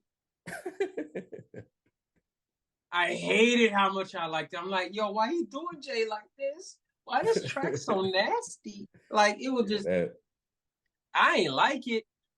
Ether was ethereal. And yeah, like, and I didn't enjoy all of them. That said, hey. Oh, another beef. I remember when what do you call him? Luther Campbell, Luke Skywalker, whatever. He was on record on his own disc record talking about cowards from Compton get sprayed and dayed. I won't live on that, but that exists, right? Like there was certain beef he had. I'm enjoying this particular beef though. I was grossly disappointed in the ending as a fan of the Drake versus Push. I feel like something was corny about how that ended.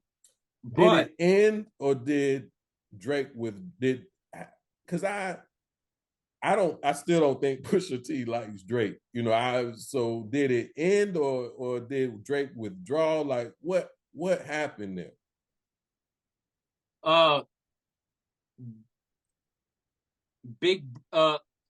Somebody's big bro basically came in and said, "Hey, stop this." Yeah. Okay. I did hear that. Your big bro came so it made to me that was a chink in the armor on him. So, but at the same time, I am a fan of Saucy Talking Drake, and I especially love one mixtape Drake. And as far as albums, you could get samples of mixtape Drake in all of the songs that have a timestamp, aka timestamp Poppy. Drake is timestamp Poppy, my boy. Any song that has a timestamp on it, 4 p.m. in Toronto, 3 o'clock in Boston, I don't care. Any of those songs, you see hints of a battle rapper in those songs, in those bars. So I always wanted to see it, and I thought I was going to get to see it in the for lack of a better phrase, confrontation with Push, but it didn't come out. Right. It ended in a very corny fashion to me, but I get to see it now in this one, especially with all the subs he's been dropping over the years. So the drop and Give Me 50, even though his flow is pseudo-lackadaisical, he barred them boys up. Yeah, he sounded like he woke up and did it, but he put his words in it. If his energy wasn't in it, his words was in it. So, I like it. I love it. I want to see more of it. Now, I'm a little bit heartbroken because of the Ross aspect in this, because, first of all, Ross is given so far 100% Florida vibes. All the junkies talking is something that you would see at any South Florida high school at the lunch table. Somebody that grew up there, I don't know how the rest of the country is receiving what Ross is doing. Right. That just took me back to the lunch table in high school and watching somebody get roasted by somebody I know you can't whoop me. So what's so interesting about that is I agree with you from the crib from Miami, but when you talk about going to a rap battle in New York, I may have seen one or two cats kind of rap back and forth, do the best they can living growing up in Miami. But what I did see and what I did dare not enter was a yo mama joke, a cipher where circle of guys, whoever want to enter the ring, and the yo mama is jokes start going.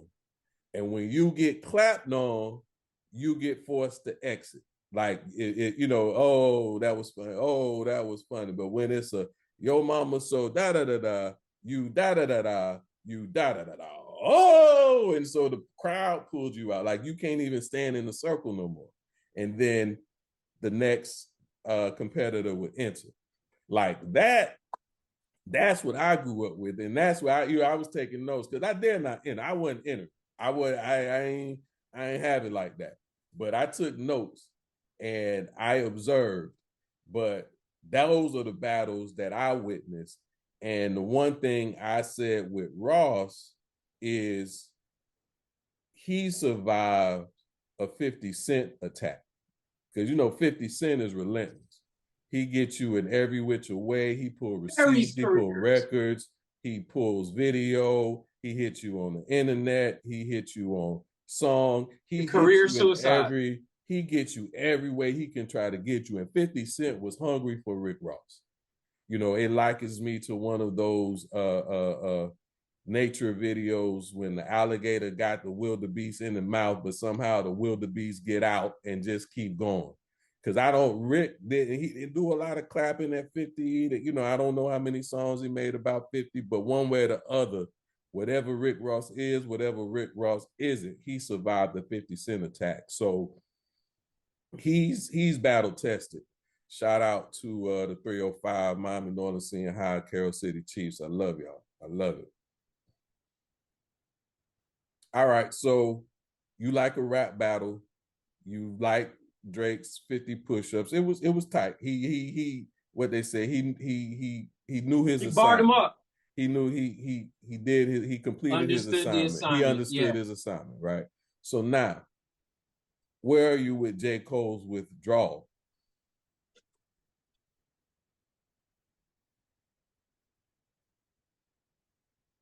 I am still processing what I have come to understand is a generational bias in my perspective on this. Okay. So, me personally, I do look at him differently. Okay. Okay.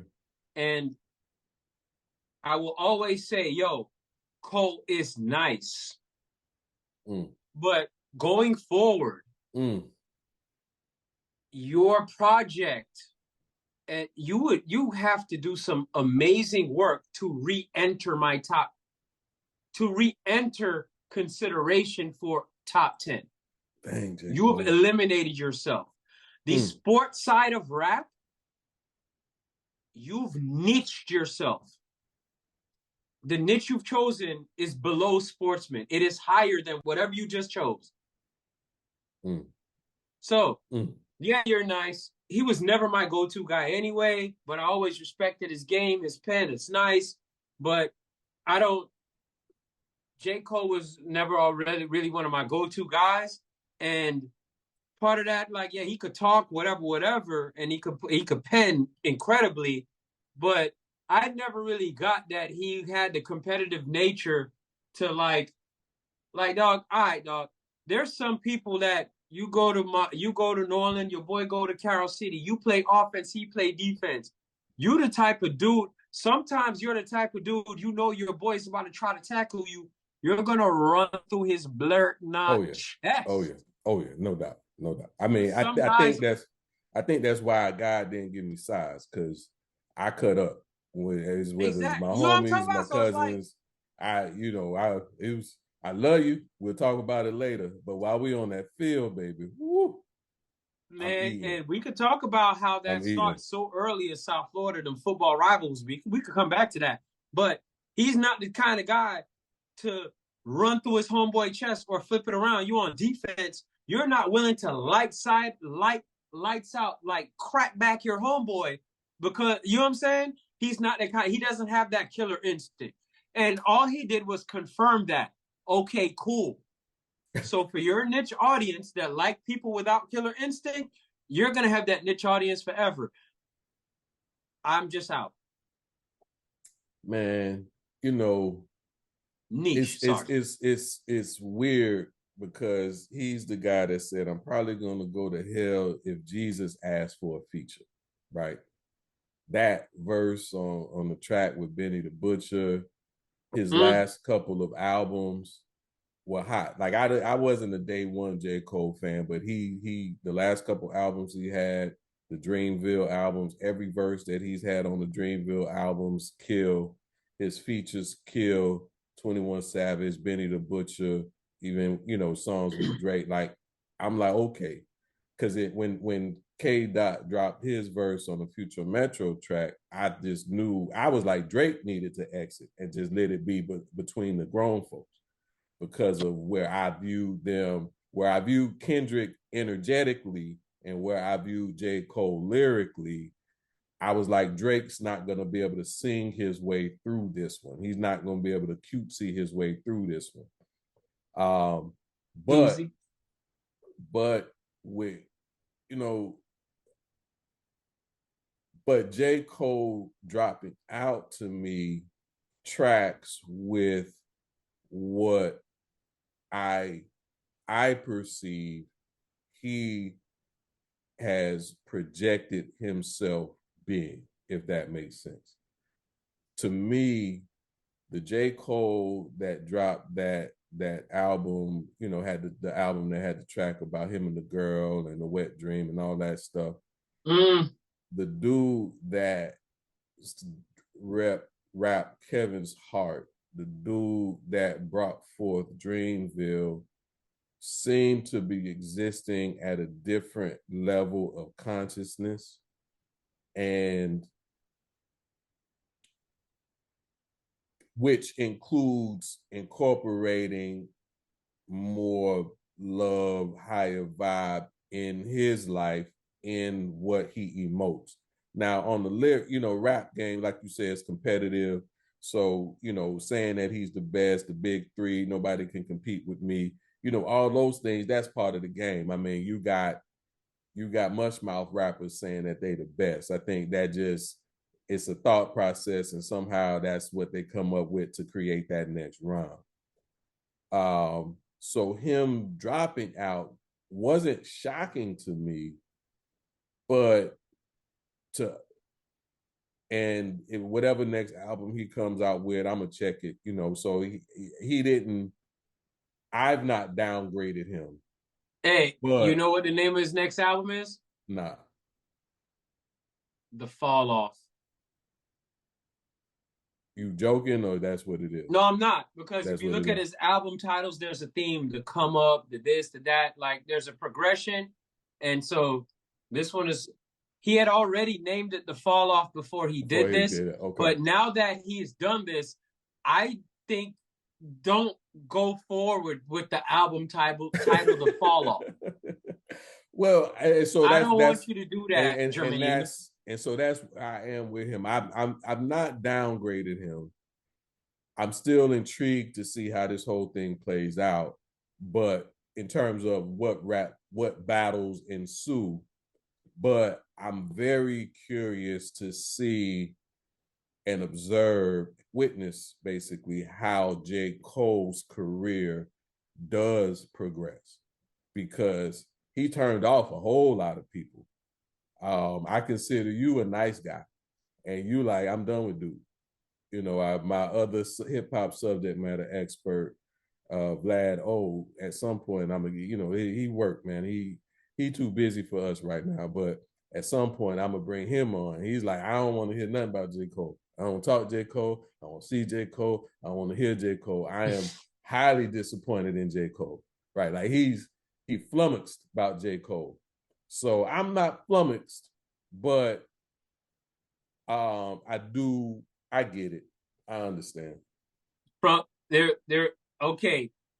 The generation that cared about having a license, they're disappointed, generally speaking.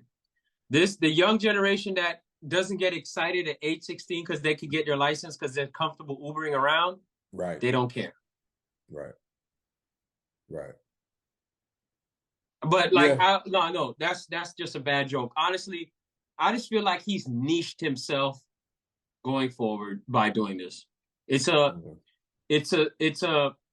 pseudo hip hop castration, self-castration. You know, and it doesn't mean that he can't change his mind, right? You know, he's still living. He just sort of castrated himself. You can't. The GOAT talk is dead for you, bro. Yeah, I that's what they say. They say it gotta be. He can't even include that in the song no more. So I mean, right now, that's how I feel. Like, man, change my mind. I'm open. Go ahead. Yeah, let's see. Let him do it. Let's see. So then the question then, the last question, maybe the most relevant question is, J. Cole has removed himself, but they somehow coined himself, not somehow, but they coined himself Rap's Big Three, however it came about. Drake, J. Cole, K. Dot. J. Cole is removed.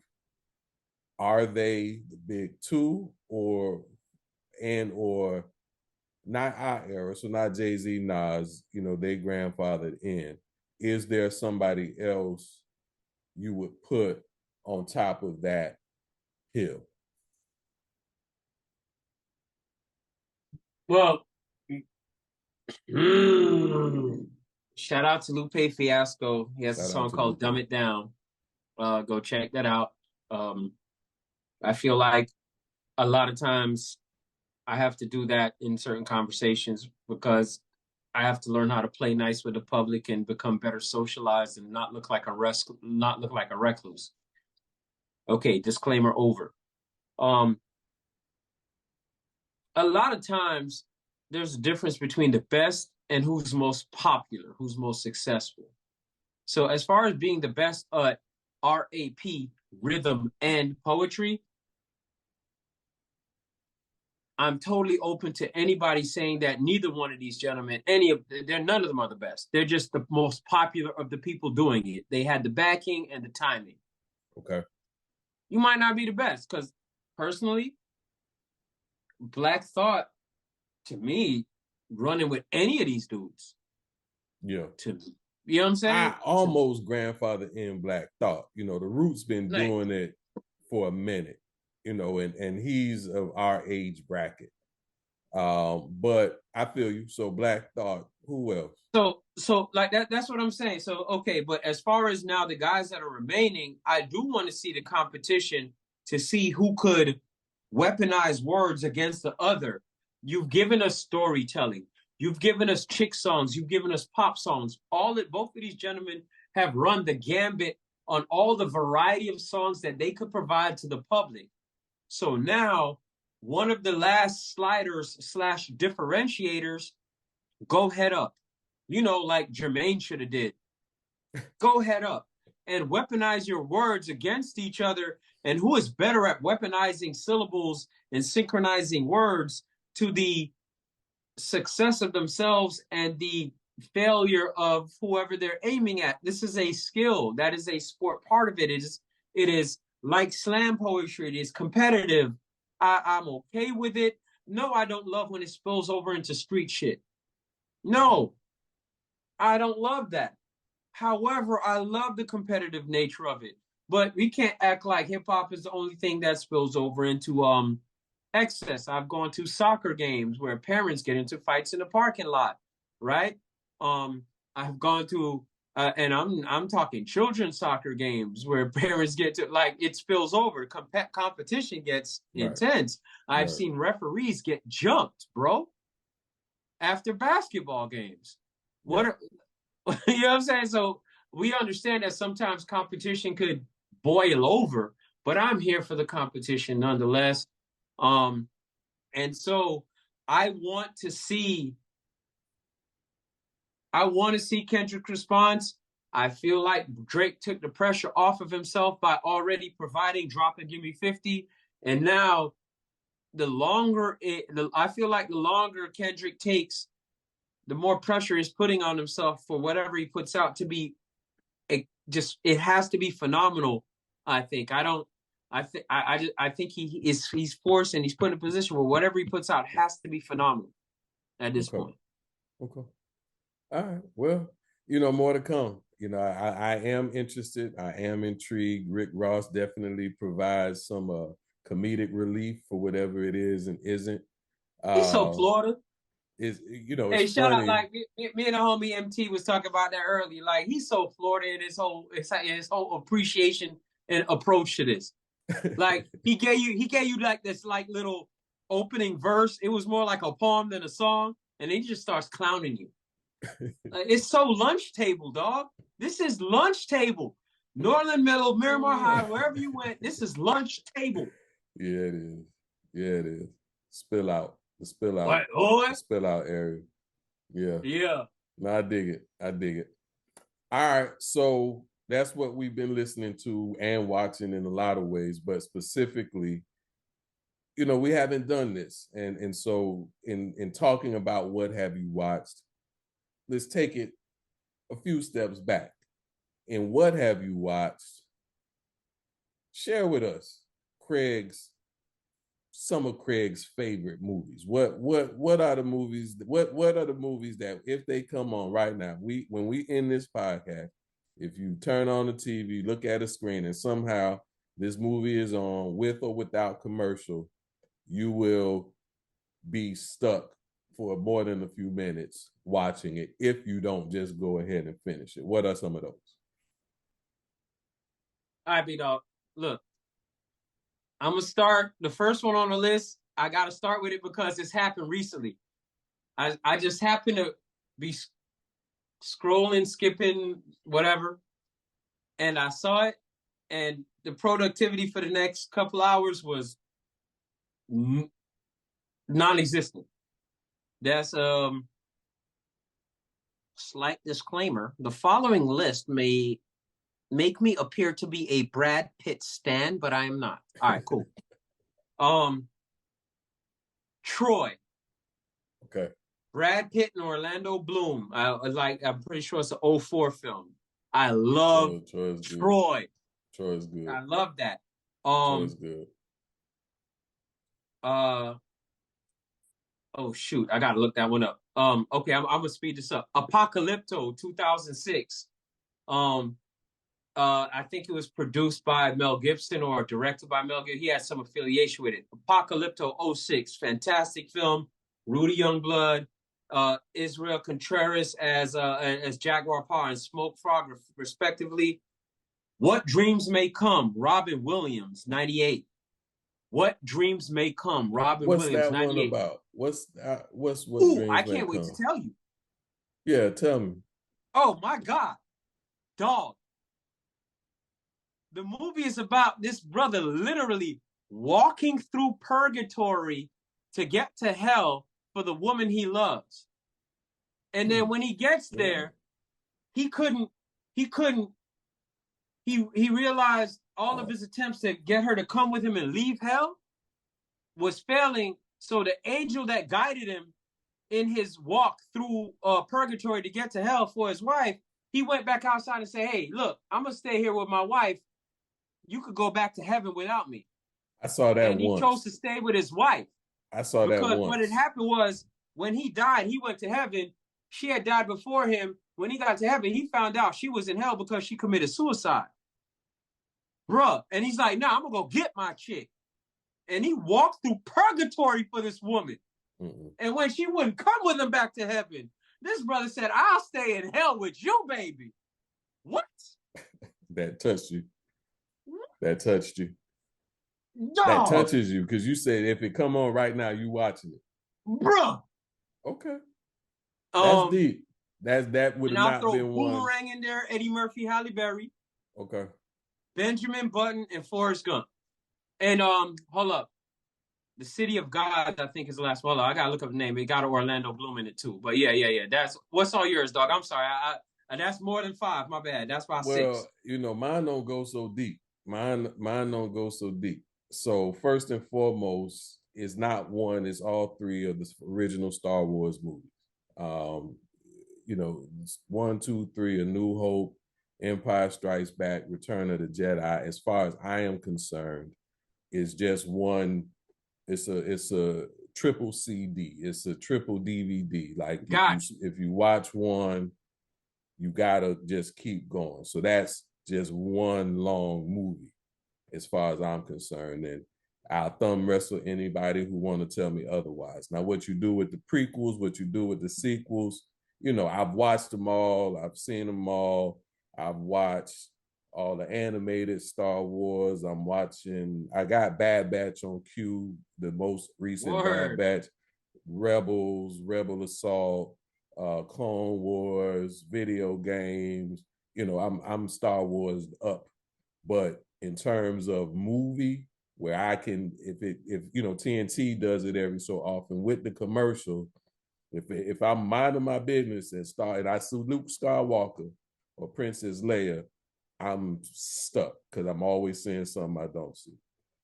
Mo mentioned this when we talk holiday movies, Friday After Next. I can't explain to you why that just tickles me so. But when Pinky shows up at the party and he says, Pinky nickel, and they get the going, and the Jerry Curl juice is slanging, and Cat Williams said, "Did you piss on me?" Just every aspect of that movie when he slapped his mama, when Day is arguing with the police and everything, right? It's something about that movie, every aspect of that movie, it just gets me. I try to wait to watch it until Christmas so I don't kind of spoil the Christmas mood of it. But Friday After Next is one of them. Avatar, I fell in love with a blue person because whatever Zoe Saldana, I can't, without the blue, I think she's, beautiful. She's amazing. And it's the original Avatar. The new one, it told a story. I feel like, it was too long. They had to keep it going. But to have seen the original Avatar in 3D, when the second one came out, I took my son. They were doing some, they had some special showings of the original in 3D, and I told him, son, you've seen 3D, but you haven't seen 3D. Like Avatar in 3D, I don't want to watch anything else. I don't want to watch anything else in 3D because it doesn't add up. But when it's on TV, I'm watching. Another one, and this one for me is Glory, and Denzel, and the scene, oh my Lord, all of that. It just moves me to fight, the fury, the frustration. The white man attempting to connect with in the harshest of times with these Black people, and then the sorrow, just how it ends, like the emotional roller coaster. Glory gets me on. It makes me angry. It gives me hope. It makes me laugh. It brings me joy, and then it makes me cry. So Glory takes me on the emotional roller coaster. And then, I'm a sucker for love. And so I'm just a girl asking a boy to love her. That Notting Hill with Julia Roberts and Hugh Grant, like that's my thing, man. Like look at you. I'll watch it right now. Penny with a hole in it, eh? Oh, penny with a hole in it. I'm just a girl asking a boy to look, the comedy in it, the romance in it, the fact, I think there was some, connection to this, regular guy in love with a superstar, but able to still somehow, make the love work. Like I love me some Notting Hill. And then so that's 5 if I make Star Wars one movie. But then my honorable mention, you gave 6. So where you say you are not a Brad Stan, I am a Leonardo DiCaprio stan. But of all his movies, the one that I've a dozen or more times have I watched Titanic. Say it. It's been a while since I've seen it. I had to wean myself off. But I saw Titanic 3 times in the theater. I went with friends, I went with my girl, and then I think I went solo because I couldn't. First, I thought it was beautifully done. I think part of it to me too is I did some studies of the Titanic, but to read about it in books, to see, you know, still maybe even some black and white. I don't know if I saw color pictures. So your mind doesn't really fathom how, my mind couldn't really fathom how that could happen. But to the horror of what it was, one thing. So to see it made real and like, oh, dang. And then to think, you know, I was like, I can swim. What's the problem? Nah, fool, that water cold. There ain't no swimming in what they went in. And the ego that had to be in what put them at risk. They chose speed and size over life rafts and people. But, you know, just the love story that unfolded between Rose and Jack. That it sucked your boy in. And so I'm a big Titanic fan. And of course, there's others. I think about, you know, Godfather series 1 and 2 at least, Scarface. What else? What else do I love? I got a response to your romantic movies, my boy. Go ahead. On the romantic side, I ain't gonna lie to you, man. I love me The Notebook. I love the Notebook. I was late to The Notebook. I had heard about it. Myself in one of them characters. But I enjoyed The Notebook. I enjoyed The Notebook. I mean, I enjoy a lot of Hugh Grant. I am a fan of your boy in The Notebook. What's his name? Ryan Gosling. Ryan Gosling. I'm a Ryan Gosling fan. You know, for me, you got, you know, now talk the black love stories. I like Love and Basketball more than Love Jones, but I'm definitely more in the Best Man. The sequels are good, and I think the series they did was excellent. But in terms of that original movie, the original Best Man, Love Jones, Love and Basketball, I'm a Best Man. I like the Best Man. And then The Wood was another one. I enjoyed The Wood a lot. I watched The Wood a handful of times.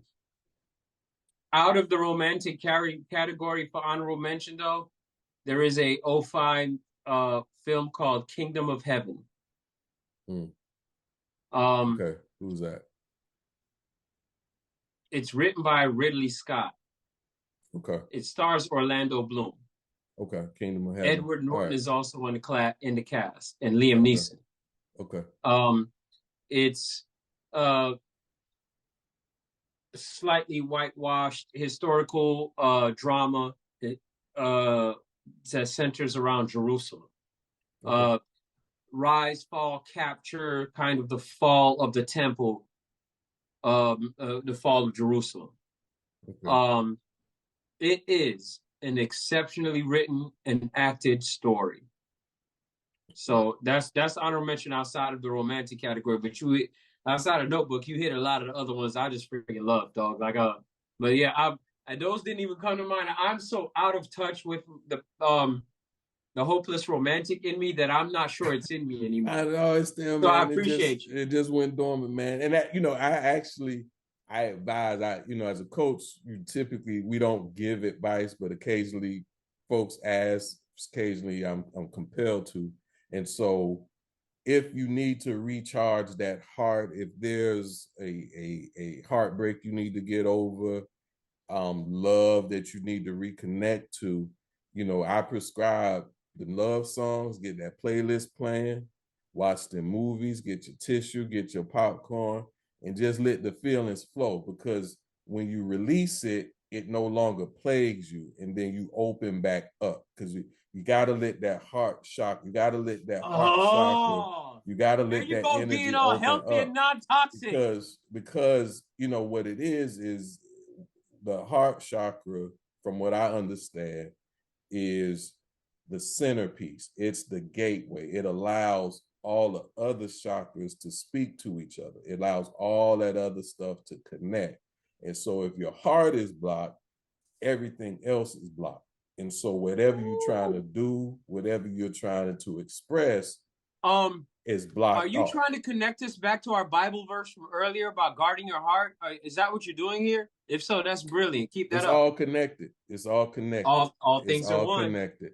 So but so to list the top 5 or the favorites, the most is not on the it's not a favorite because I can't keep watching it, but the most impactful movie for me probably in at least coming up was Boys in the Hood.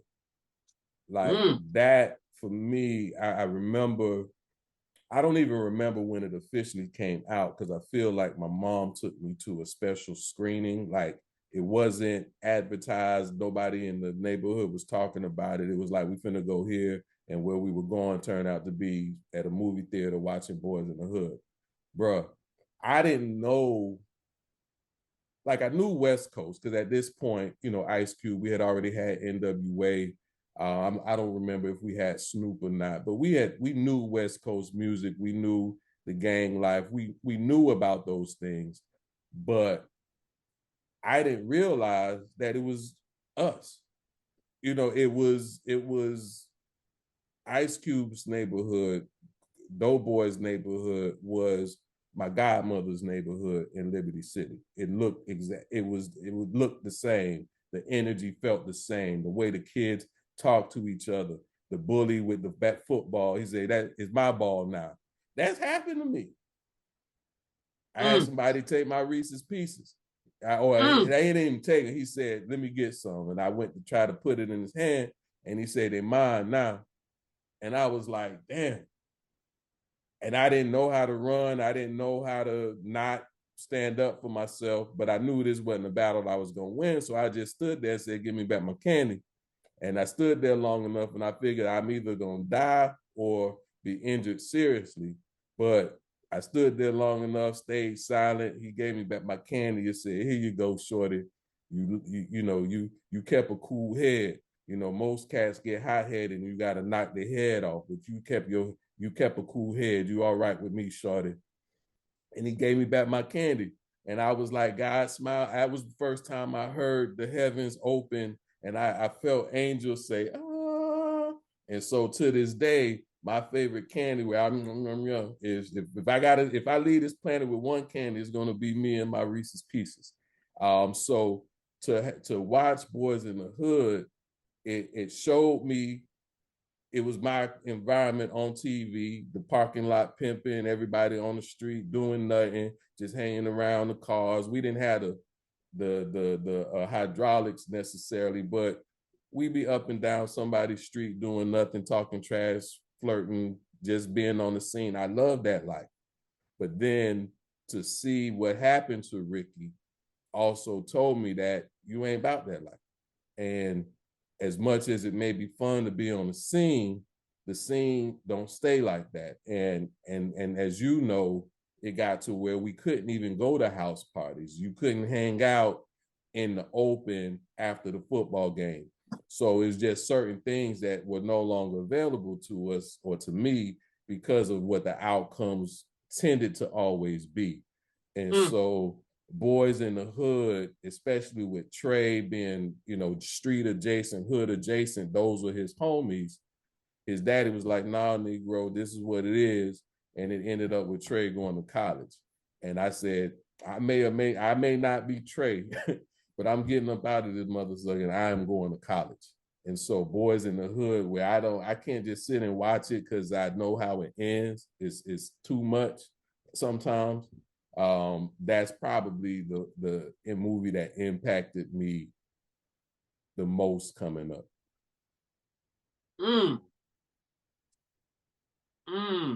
I'd have to think deeply on impact. I would switch the I would switch the I word for me from impact to influence, but I do remember though Boys in the Hood for me being being very impactful and exposing me to a lot. It was it made me look at some other things a little differently and made me also relate to, oh man, some of the stuff on the West Coast, just like you said, is very relatable, even though the accent is different to what's going on where I'm at. You know what I mean? Yeah. I gotta say, in terms of influence, I'll just to change that slightly is, man, after seeing Malcolm X, I think that was a Spike Lee production. Yep. I want to say we were in middle school when Malcolm X came out, because I remember I actively, after seeing in the film that he read one of his activities was reading the dictionary, I started to do it myself. Yeah. Okay. I was like, yo, yeah, let me get all these words, bro. I like these. Yeah. And going back to another conversation we had earlier in this, see how everything aligns? That wound up helping me, because remember, this was also the era where I was still either writing my favorite MC's rhymes in my composition book or writing my own rhymes in my composition book, much like this, same binding and everything. You know what I'm saying? So once I started getting all these words, I had more interchangeable parts for the rhymes. And who cares if you just use a word that doesn't make total sense in a certain battle? If they don't know the definition, they can't criticize me. All they know is that thing rhyme. Yeah. You brought up Malcolm X, so that took me to that time period. 92, by the way. One, I don't know if it was same year, but same time, because I saw him in the same movie theater. Shout out to 163rd Street Mall. Was 5 Heartbeats. 5 Heartbeats. That's, there's not a list, a movie list for me that doesn't have the 5 Heartbeats. And because I immediately, after the movie at 163rd Street Mall movie theater, immediately went to the record store and got the 5 Heartbeats soundtrack on tape. I had that on tape. I got it later on CD, and I'm sure somewhere in my Apple iTunes, the 5 Heartbeats are there. I knew every word. I knew every track. I did the moves. Nights I got like a question this, for you. I wish. What's up? That's what I was going to ask you. I was going to ask you about that song. Nights like this, I wish that raindrops would fall. What? Yes, I do. Hey, baby. Hey. Woo! Yeah, that's my the opening track, or the leading track. A heart is not a how to go. It didn't slip my mind, but the opening song, the way they sing it on the album is deep. I need to go back to that, but yeah, because I don't. And I learned. I don't remember it in order, so I have to go back and listen to it actively. But the nights like this track, yo, that one, dog. That comes back. That is never. I don't know how. That's never really left my brain. You know what I'm saying? Yeah, that's a classic. It's a classic. All right, so good list. Good list. I'm not. I'll tell you now. I did watch that Robin Williams movie. I don't know that I fully understood it. But I can't do that. I'm not watching that again. So I'm impressed. Which one you talking about? What Dreams May Come? Yeah, I'm impressed that it's in your list. Yeah, a heart is not a house for love. The 5 Heartbeats. A heart is not a house for love. And I've learned. Yeah, that movie, that's another one. If it come on, I'm watching every minute of it. Every minute of it. All right, my brother. Last segment, no judgment. What have you been reading? Since our last taping, my notes. Notes for. Here's the thing. We talk about reading, what we're reading so often, right? And over the years, I was a reader. And when I was a reader, I took notes on books that I read. Okay. However, on a lot of them, I never went back to the notes. Yeah. Whether it's on cards or in margins. So the actual fruit of the tree I needed to go back to it. And part of it was, even in a conversation with my students, talk about, hey man, look, why you take the notes and don't look at them? They're now useless. Either you study them to, analyze them, break it down, you know what I'm saying, or whatever, or have them open while you're doing what you're doing so you can have training wheels so you don't need them anymore. But why take notes and never utilize them? No, that's fair. So in the middle of me telling that to these 12, 13, 14-year-olds, I actually thought about our exchanges with like, like I just realized in our exchange, like I don't read like I used to. Like I remember when your mom used to drop us at the library together. Like I don't read like I used to. Like that's just what it is. So then I was like, yo, damn, that's two things at the same time. One, I don't read like I used to, and two, I'm telling them about studying their notes. And I've read all these awesome books, took notes on them. And outside of Proverbs, I don't look back at any of the notes from any of the other books. Okay. So in terms of Atomic Habits, in terms of 48 Laws and a couple other books that I've and Mastery, a couple of the books, like I've looked at my notes and I'm like, yo, Craig, you really got to get on your junk. I'm still trying to, I said I owe myself 90 degrees of focus and discipline, 90 days of focus and discipline. I got on a good streak. I stumbled. I'm back on it. And reading my notes is part of it. So you see the setting changes. Part of the thing is, part of the notes goes back to things, honestly, I quite already knew. But in terms of getting your environment in a certain level of order, right? Organization and sanitization to a level that my Caribbean mama would be proud of. And yeah, that's what's up. All right, and I feel you read my notes. I journal. I take notes when I attend church service. I take notes throughout various circumstances, and I have them all in the same place.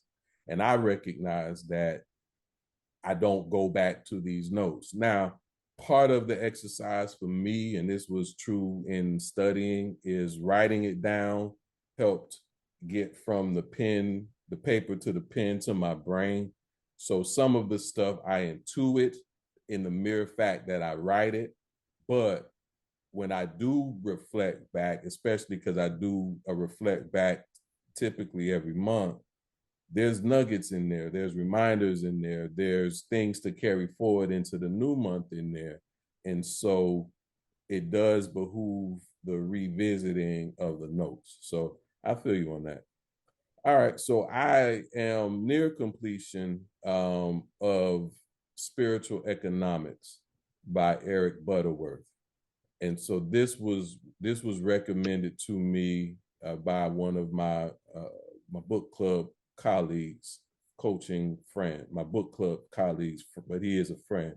It's not a book club book, but he and I are both coaches and both are entrepreneurs in our endeavors. And what I have been,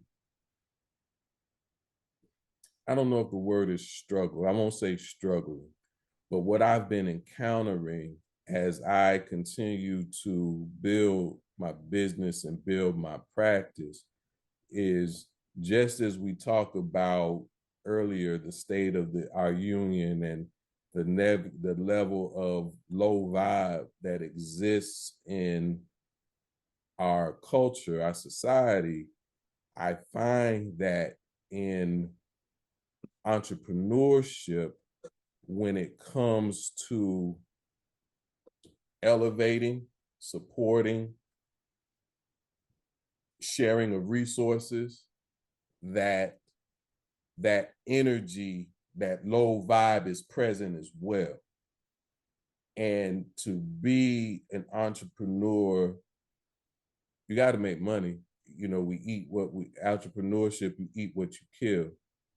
And so you got to get it. The bills, everything has to be attended to and taken care of. And what I found for me, as I pursue different avenues and create and develop different things in order to build my practice, that energy is present. whether it's somebody who I hire to support me, whether it's the volume of solicitations that I get from not Facebook, but more so LinkedIn, and however these folks are finding my email and taking snapshots of portions of my website and saying we can do this and we can do that. But and so often when I test, when I apply to talk science experiments, when I do a litmus test, the substance behind what they're trying to sell me on isn't there. And it was aggravating me, it was agitating me. And my coaching colleague who recommended the book, he had found himself in a situation where in order to grow his business, he had spent tens of thousands of dollars paying for this program. He flew to a workshop in China because they were going to show him how to 10x his business using these spiritual methodologies. And as you engage in these things, as you try these things, and you give the folks the money, they take the money, you sign a contract, they gone.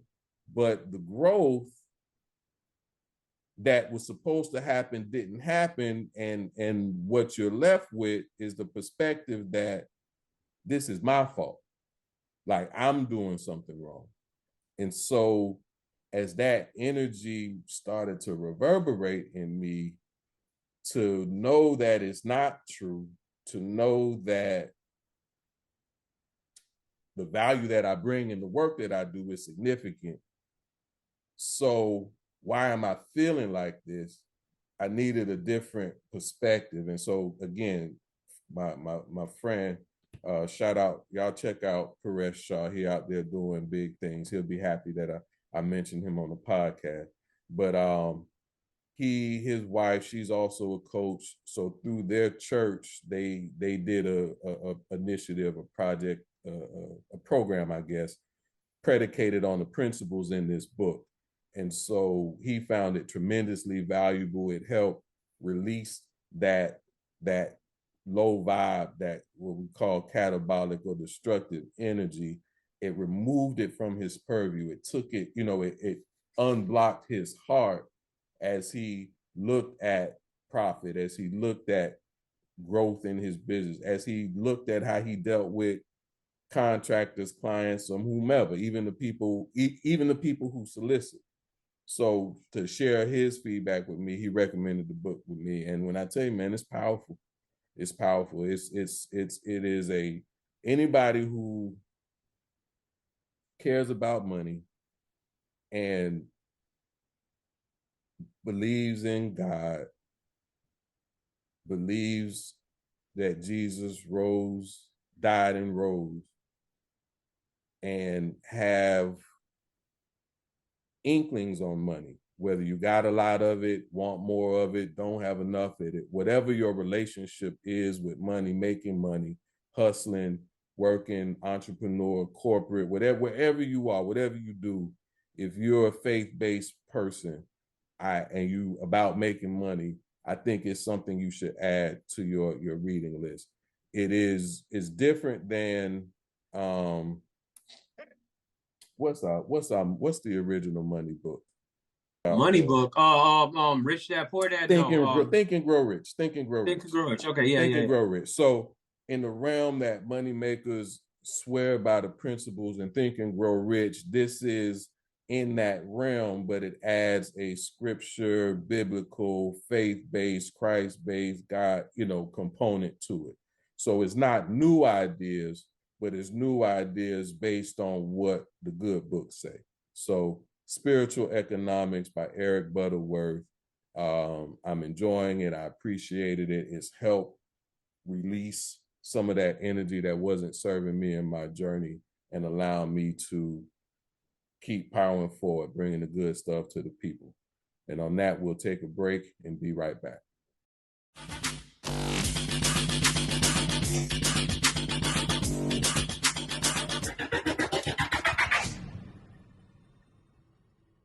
Listening to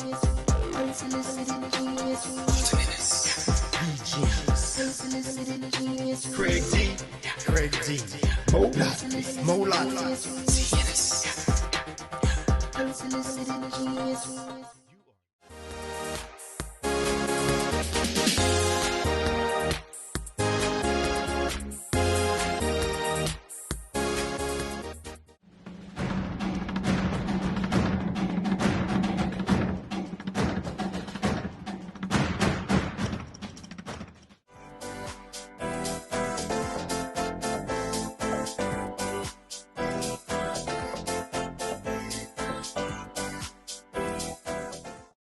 Welcome back to Unsolicited Genius. Before we send you on your way, do not forget to like, subscribe, follow, and share where we are, what we do, how we do it. We are on LinkedIn, we're on Spotify, we're on YouTube, we're on X, we're on Instagram, we are on Apple Podcasts. We are everywhere podcasts are found, seen, heard, and talked about.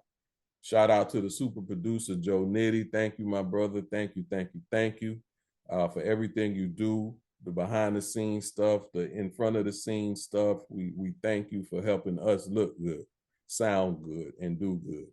Thank you to our sponsors, Legacy Wear, where your legacy awaits. Find out more about what they do and the products that they offer at www.legacywearus.com. Thank you for your support to Megacore CBD, broad spectrum hemp-derived CBD, the way nature intended. Find out more about them at www.megacorecbd.com. Aura Rainwater, hydrate and elevate. Learn more about the product, learn more about the passion, learn more about the importance of water at www.aurarainwater.com, A-U-R-A, rainwater.com. And last but not least is me, Carlton Innis Coaching, Be Your Light, www.carltonInnissco.com. I got workshops coming up. I got retreats coming up. I did a talk today. Shout out to Hudson Tellison University. Thank you for having me. The National Association of Health Service Executives Houston chapter is going to be having me the end of this month. I think I Elevate in New York in June. Got a couple other things putting together. I'm starting a mastermind series in May. So, out here doing these things, trying to do what I can to help you connect to your light. What shout outs you got, Brother Craig, before we get out of here? Shout out to my students. Shout out to my brother, wife, and niece. Shout out to my mother. Shout out to the people that, when I fall on my face or something goes wrong, they're there for you, and that kind of vibe. And I want to make sure I say that because sometimes, again, when you are in your feelings, sometimes you notice more who's not there rather than who's there. So for everybody that's been there, thank you. I love you. For sure.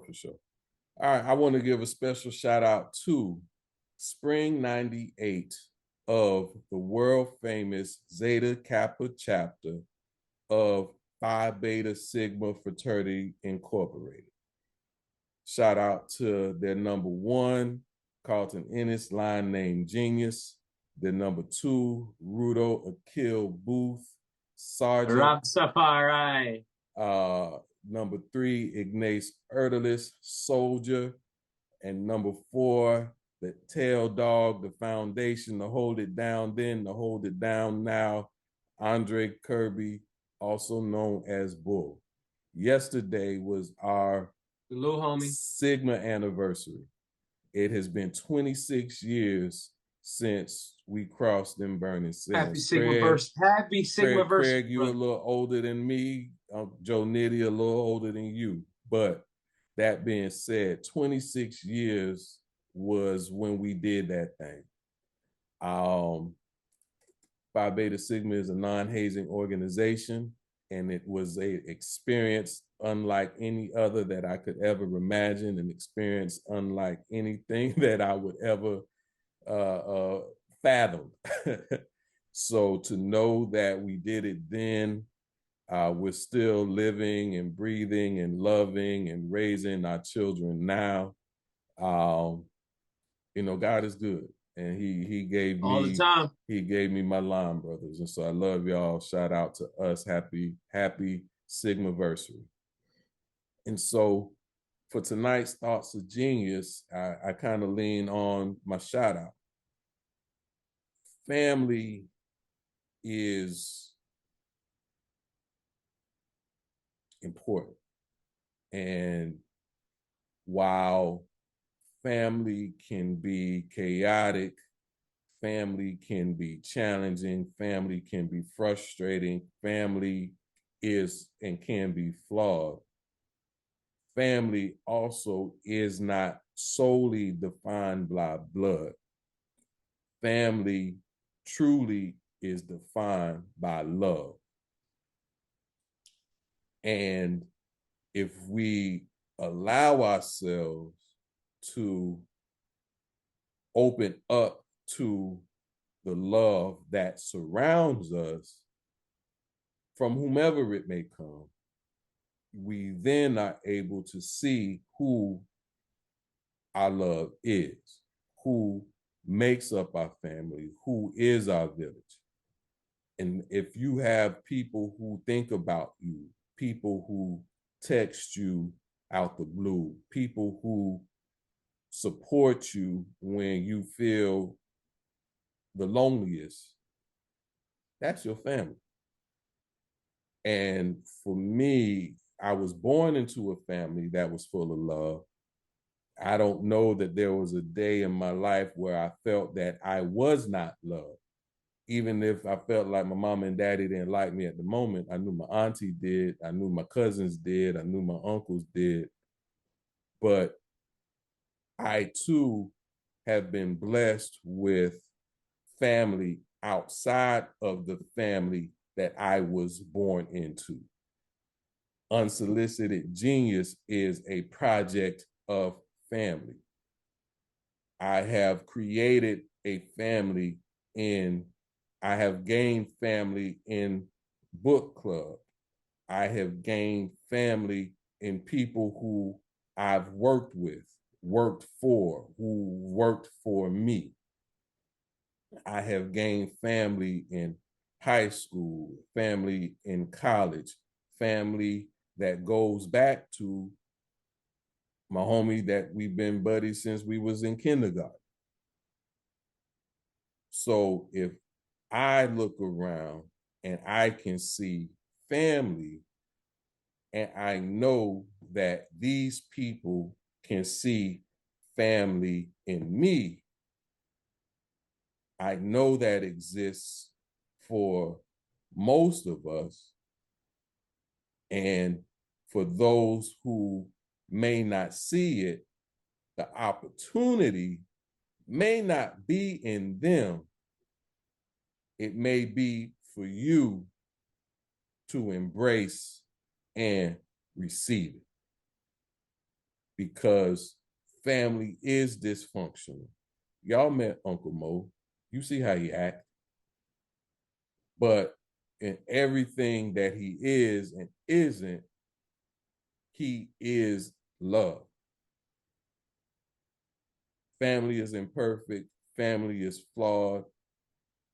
Family can be in anywhere and anything where love is, because as Brother Craig so eloquently stated, where love is, so is God. Join us next week, same Genius time, same Genius channel. And for whenever you are, good morning, good afternoon, and good night.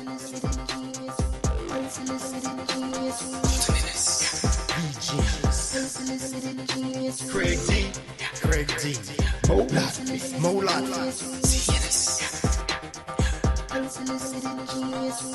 You are listening to Unsolicited Genius.